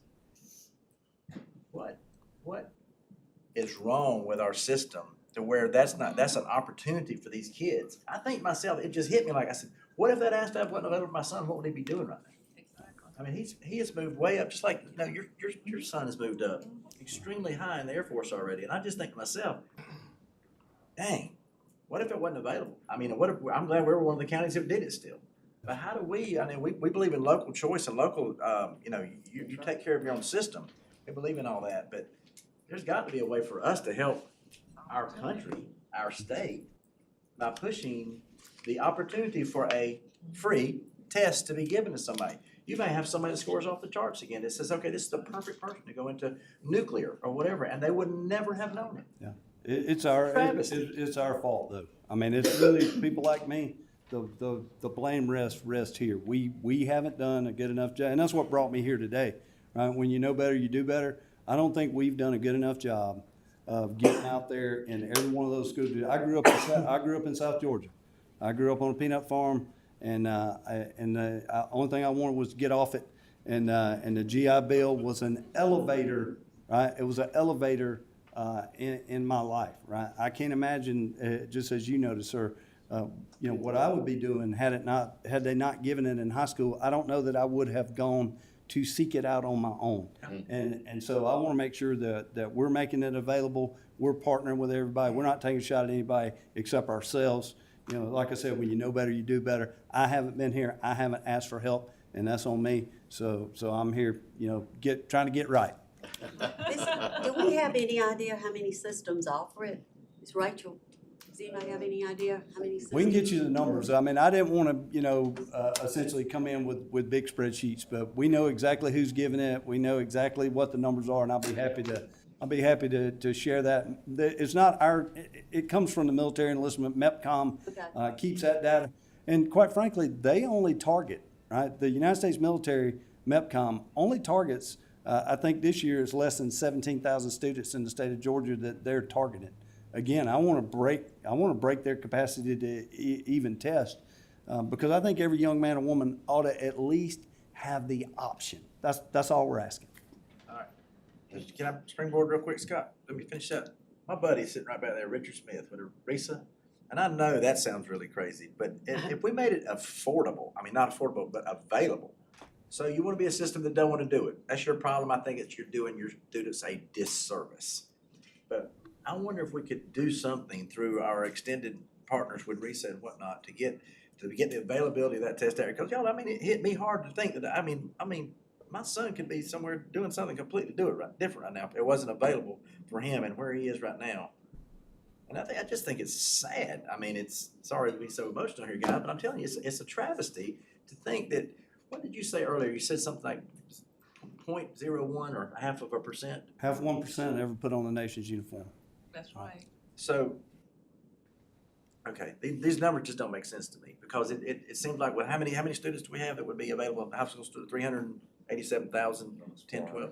It just blows my mind that this is not being out there that our systems, and I'm sorry if you're out there listening systems, but if your system is not wanting to put forth a piece of paper testing that could show our next physicist or our next EOD specialist, whatever it might be, it's sad. They're not giving them that opportunity because that in itself takes a lot off the guidance counselor. What if that career path is sitting right in front of that kid, but the system is not willing to give them that opportunity? And to your point, sir, we have all 24 high school guidance counselors from Cobb County coming to my installation tomorrow. So we can have this discussion. This is a full court press for us because this is not an option. I mean, we're not safer today than we were yesterday, and I believe that. I see the intelligence. I know what we're dealing with, and I know the risk. And you cannot train or deploy a vacancy, and we got to be strong enough so that we never have to fight. And we can't do that without committed young men and women. We can't do it without your support. I'm just again humbled that you all let me come here today. It is on us, right, to make the case and be convincing to our guidance counselors and to our schools to show value, right? If you have a party and nobody comes to your party, you're having a bad party. So we're not having a good party right now, so we're gonna do a little better. I want to jump on the brag train, but it's tell a personal story, is that my son was not made aware of the ASVAB through his counselors. And I'm not here to knock on counselors by stretch of the imagination, but ultimately, aside from taking the ACT, he did take the ASVAB through some other areas where we learned about it. It was more on personal digging than anything else. And ultimately, that led to him earning a National Naval ROTC scholarship. And he will graduate from college as an aeronautical engineer, and then is going to become a nuclear engineer on a submarine. You know, so to your point, you know, where the military can take you is just amazing. I think this board needs to consider some type of rule. I know we can't, this is not legislative, but I think this board needs to consider some type of a rule where it is a requirement by counselors to share this information. Okay, because there are so many people that are not hearing about this opportunity. And I think it's an action, and again, whether that's within our boundaries or not, I think it's worth investigating, but I think it would be very well worth investigating to see if we could make that happen. I agree. And Mr. Sweeney, I'd like to concur with that because you and I have talked, mandates are not something that we don't want to see. No. Mandates every student have to take this test or most other tests, I guess. But to be sure that every student is aware of opportunity. That's a service, that's not a disservice. That is, and that is a service to that student and to our nation. Can I say something about what we did in Oklahoma? I just moved to. Yeah. Dr. Taylor, I know. I got here on October 12th, and my entire career was spent in education, but I've been with Department of Defense for 5 years. Oh, won't you stand up and introduce yourself? And I'm I'll- Dr. Taylor, I work for the Army, and my background is in education. So, in Oklahoma, we passed legislation last year, and it was Senate Bill 642. It's very short, it's a page and a half. It says that all schools have to offer the opportunity to take the ASVAB. They have to notify the parents and the students of the date, time, and location of the test. It can't be offered on the weekends, it can't be offered during extracurricular activities or after school hours. That's it. They have to offer the opportunity. There's only 2 places you can take an ASVAB. One is when you say you want to join, because you can't get the ASVAB unless you want to join, or a high school student. That's it. Thank you. I believe we can get somebody to sponsor that legislation. I'll share it with you. We'll get that model. Yep. All right.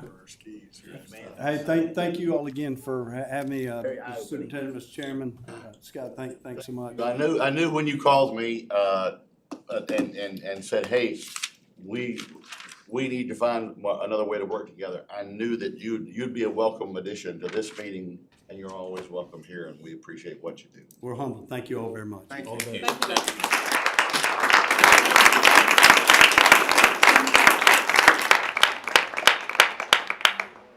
Here, I have just a recommendation, and, again, absent legislation, I'd like to see, and I don't know who has to do the homework, but to determine if it is within our purview to adopt a rule for a requirement that counselors do share that information.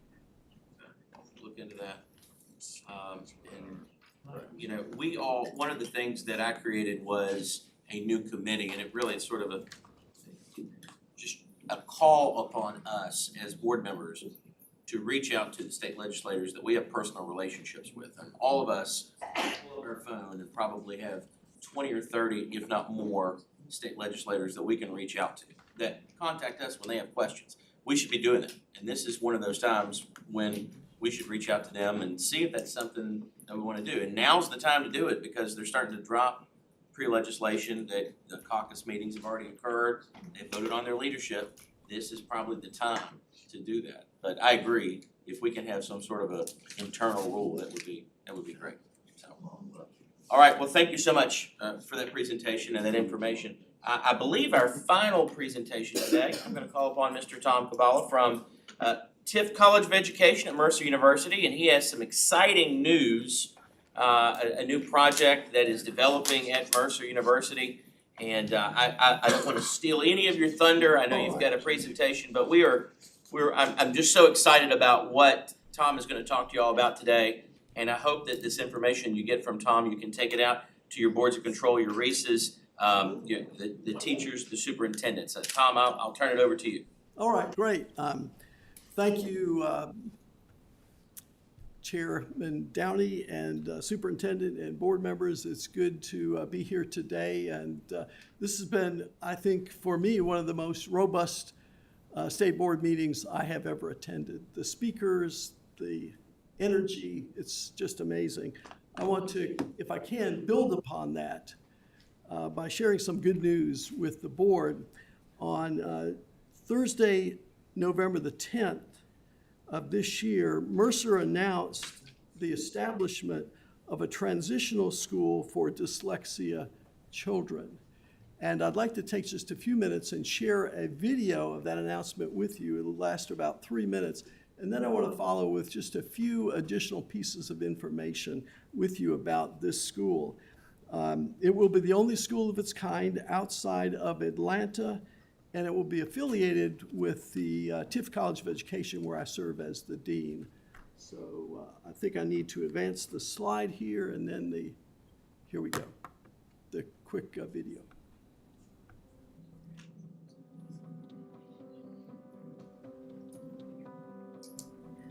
Every year, millions of children, literally millions of children in this country are diagnosed with dyslexia.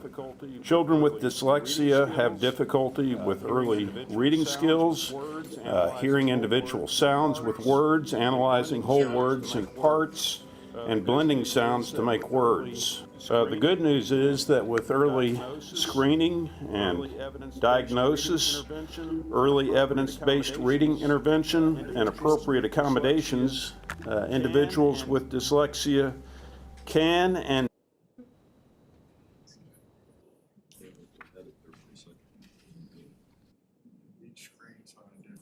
It's a good video. Triple surround sound. Right. Stadium. Near the echo effect of the choral group earlier. Yeah. Two parts. every year, millions of children, literally millions of children in this country are diagnosed with dyslexia.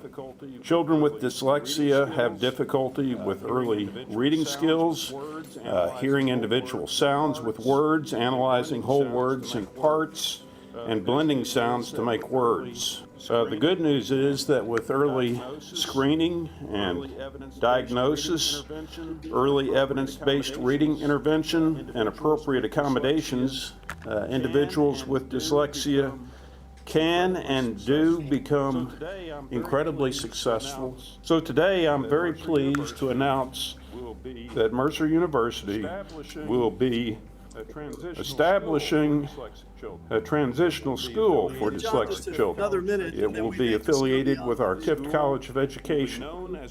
The school will be known as the Roberts Academy at Mercer University in recognition of our good friends Hal and Margie Roberts, who are making an extraordinary commitment to construct, equip, and endow this school. We're committed to this being as fine a program for teaching and learning as there is anywhere in the world. Students of the Roberts Academy will learn and demonstrate competency in mathematics, science, social studies, art, music, and physical education, along with reading, writing, and spelling. All Roberts Academy teachers will be schooled in the Orton-Gillingham instructional approach and use this action-oriented approach, which really combines auditory. Maybe we can start in the middle, or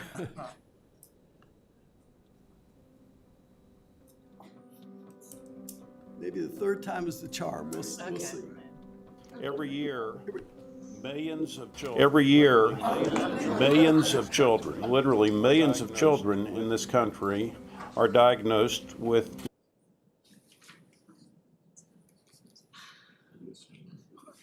Well, maybe you can play the video at the January meeting, but I'll just, if we can go to another slide. We are opening the Roberts Academy, which is a transitional school for students in grades 2 through 5 on our Mercer campus in Macon. And this Roberts Academy will be built on property that the university owns on Linden Avenue. Some of you who might be familiar with the Macon area, it's 2 blocks from Capitol Square. It's adjacent to the Mercer campus. And we anticipate breaking ground very soon in the spring, with the school opening in the fall of 2024. Initially, the school will accommodate about 90 students in, as I said, grades 2 through 5, and the facility will be constructed with a second floor to build out additional classrooms as the need arises. The Roberts Academy will provide a comprehensive curriculum for students with dyslexia in these grades, and the curriculum will follow the standards for excellence, and students who attend the Roberts Academy will learn and demonstrate competencies not just in reading and writing and spelling, but also in mathematics, science, social studies, art, music, physical education. All Roberts Academy teachers will be schooled in the Orton-Gillingham instructional approach. During one of my recent attendance at the board meeting, I heard the speaker talk about the Orton-Gillingham approach, and it will be used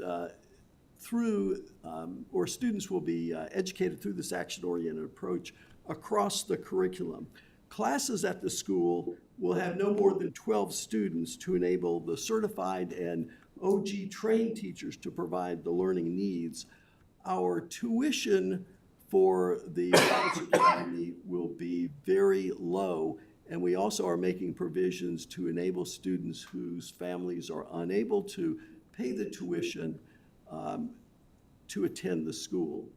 So one of the other things, the students will leave the school after they are able to transition through 4th, 5th, or 2nd, 3rd, 4th, or 5th grades. They can leave at any point once they've developed the understandings and skills to enable them to be successful in either an independent or public school. So our recruitment area for this school is really vast. The school will be in Macon, but we hope to recruit from areas south of Macon as well as north, even to some areas of the South Metro, where attending a school for dyslexic students in the metro area just might be prohibitive due to traffic and distance that they will travel. Just a few other pieces about the Roberts Academy. As it's said up here, we are in the process of searching for a founding head of schools, and once that search is completed, then we'll begin looking for teachers.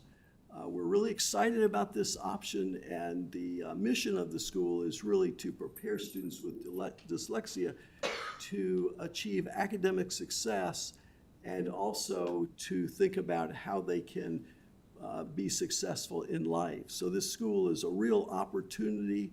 It will be on our Macon campus. And one of the things that this school will do, it will not only work with students who have dyslexia, but I envision it being a place for our students on the Mercer campus in Macon to be able to interact, to do student teaching and other internships in the school. And then once operationalized, I envision the Roberts Academy to be a hub for teacher professional development about dyslexia.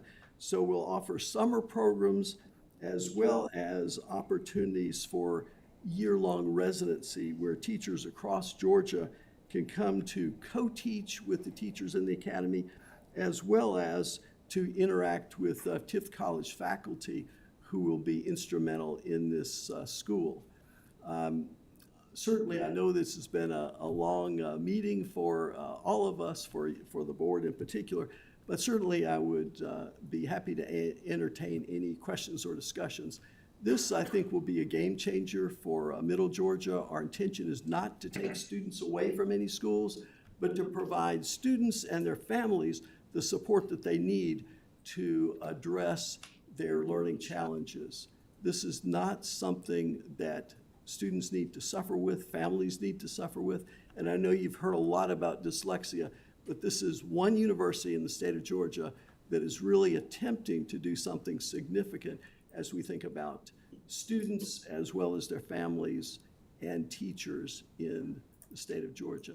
We're very fortunate that there's been a significant gift to Mercer University to not only support the construction, the equipping of this school, but also to provide a substantial endowment to allow us to keep the tuition low, as well as I mentioned a moment ago, to pay for those students whose families are unable to benefit from this experience in other ways. Yes? Quick question, looking forward, has anyone thought about any like housing for, because is this a day class? It's just gonna be just like a regular bus in, bus out? Yeah, that's our intention. It will be a day school. We don't have residency plans at this point, but who knows what the future might hold. Just thinking on the lines, just like our Georgia Academy for the Blind and whatnot, when you have a child with severe dyslexia or whatever that needs to be there every day, start thinking about transportation issues and the multiple bus routes and stuff, which we do already for Georgia County Blind, and I don't know how that, those are probably, systems to be worked out later, but I just didn't know if there's any thought about that down the road, so. thank Yeah, you. we have not thought about that. That's really not in our plans initially. There are other schools, particularly in the Atlanta area, that serve students with dyslexia, and residential options are not appropriate. But again, who knows what the. Thank you so much, Tom, for taking this challenge, buddy. Yes.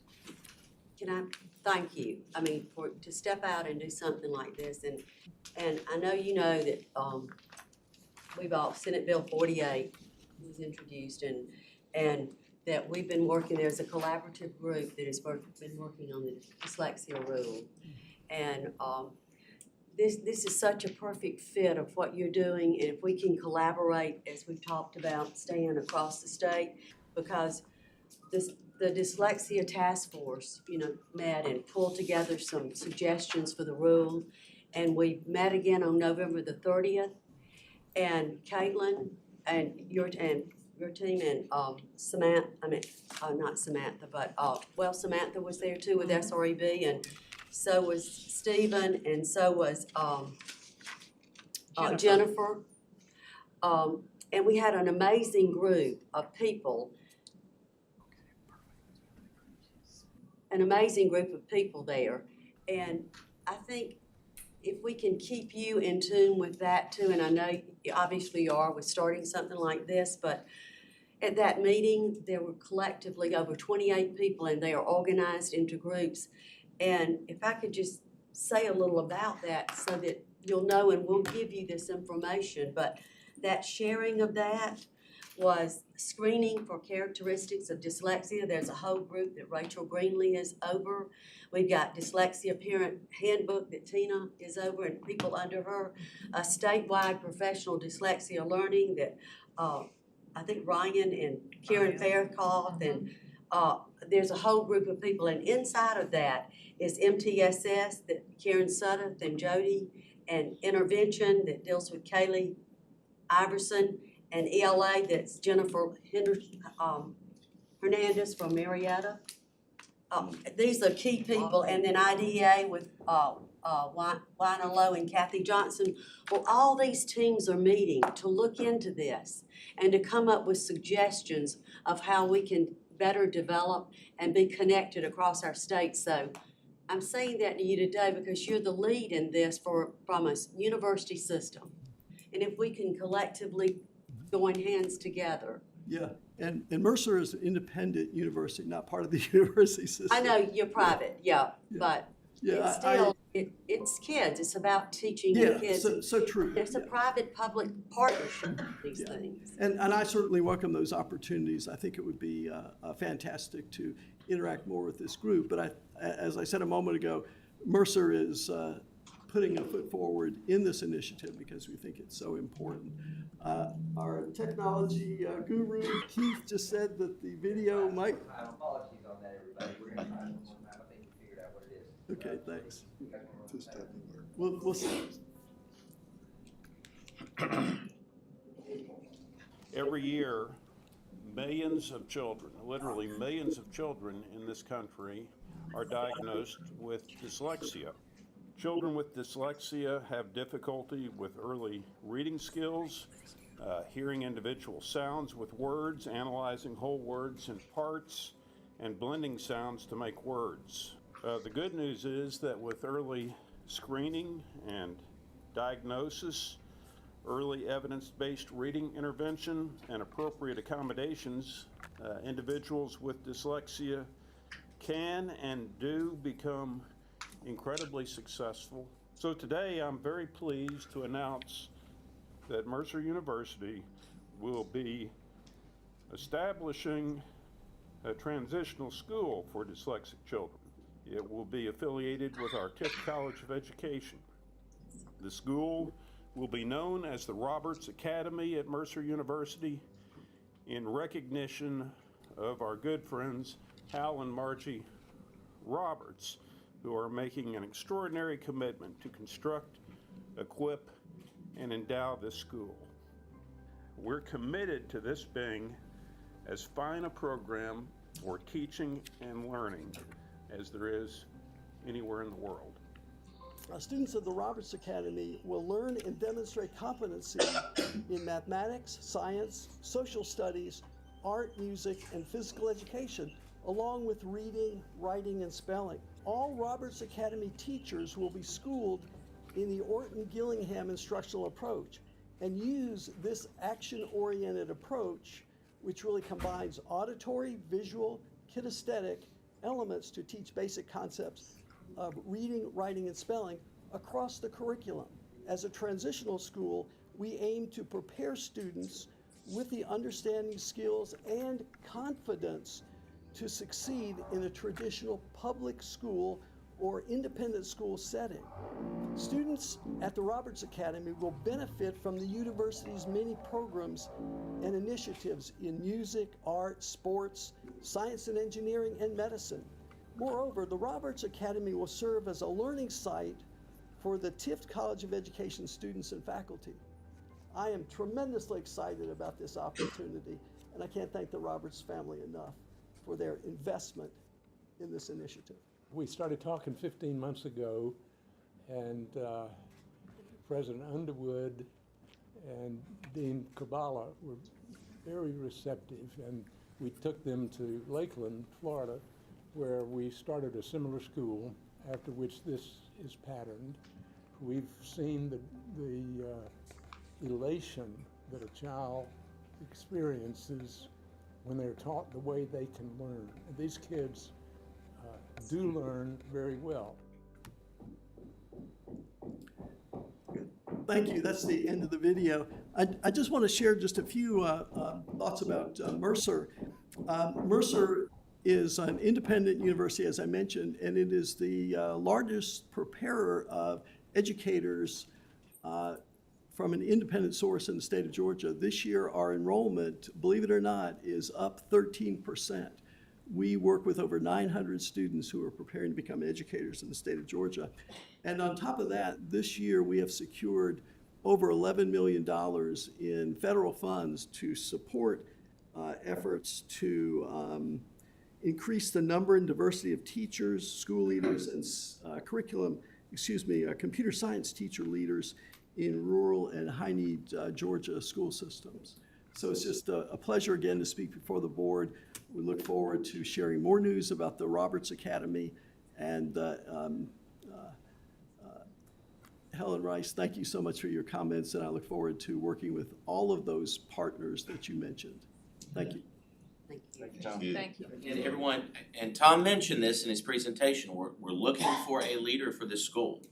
So if you have candidates in mind, please put it out there. We are, that search has begun. So keep your eyes open.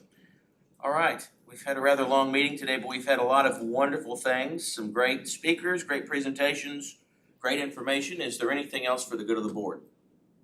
Can I mention something about our RESAs and the Association of Educational Service Agencies, which is the National Association of Educational Service Agencies, had a conference here in Atlanta.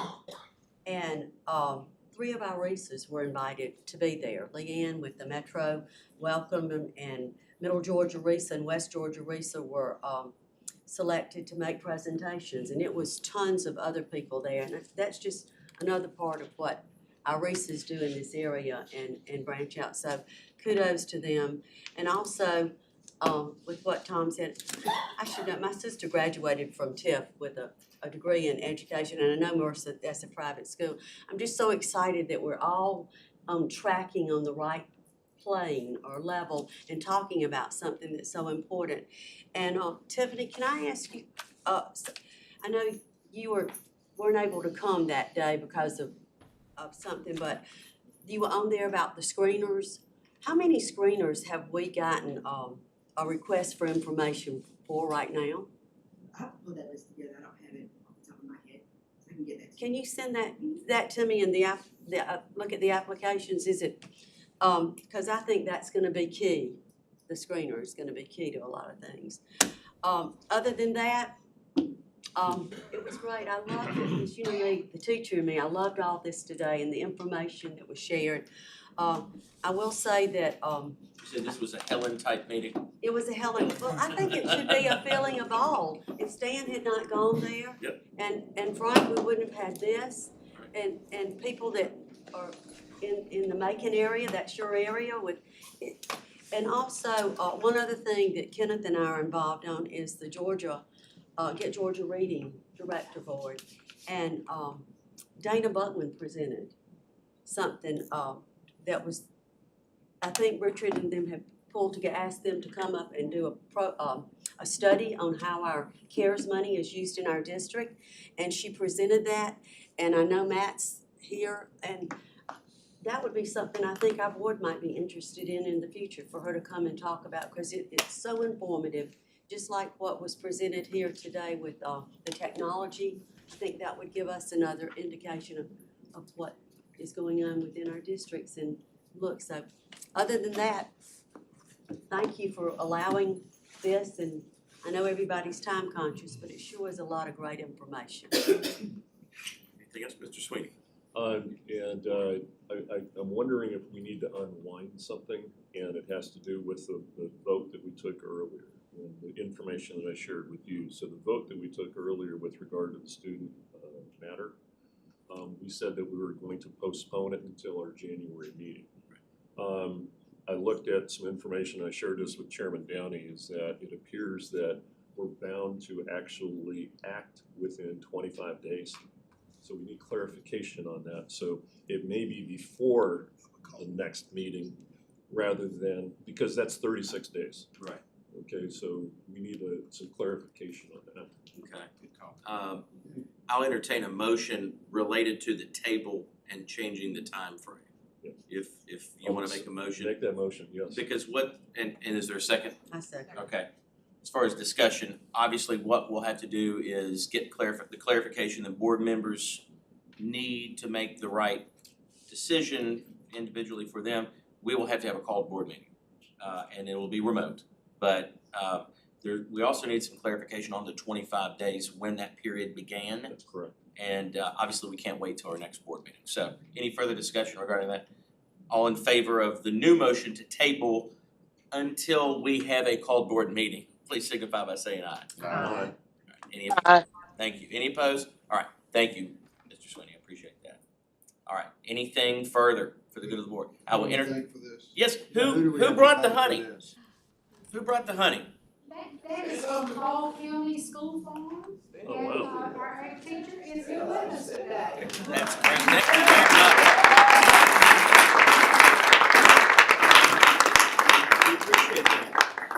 We appreciate it very much. All right, I will entertain a motion to adjourn. At this time.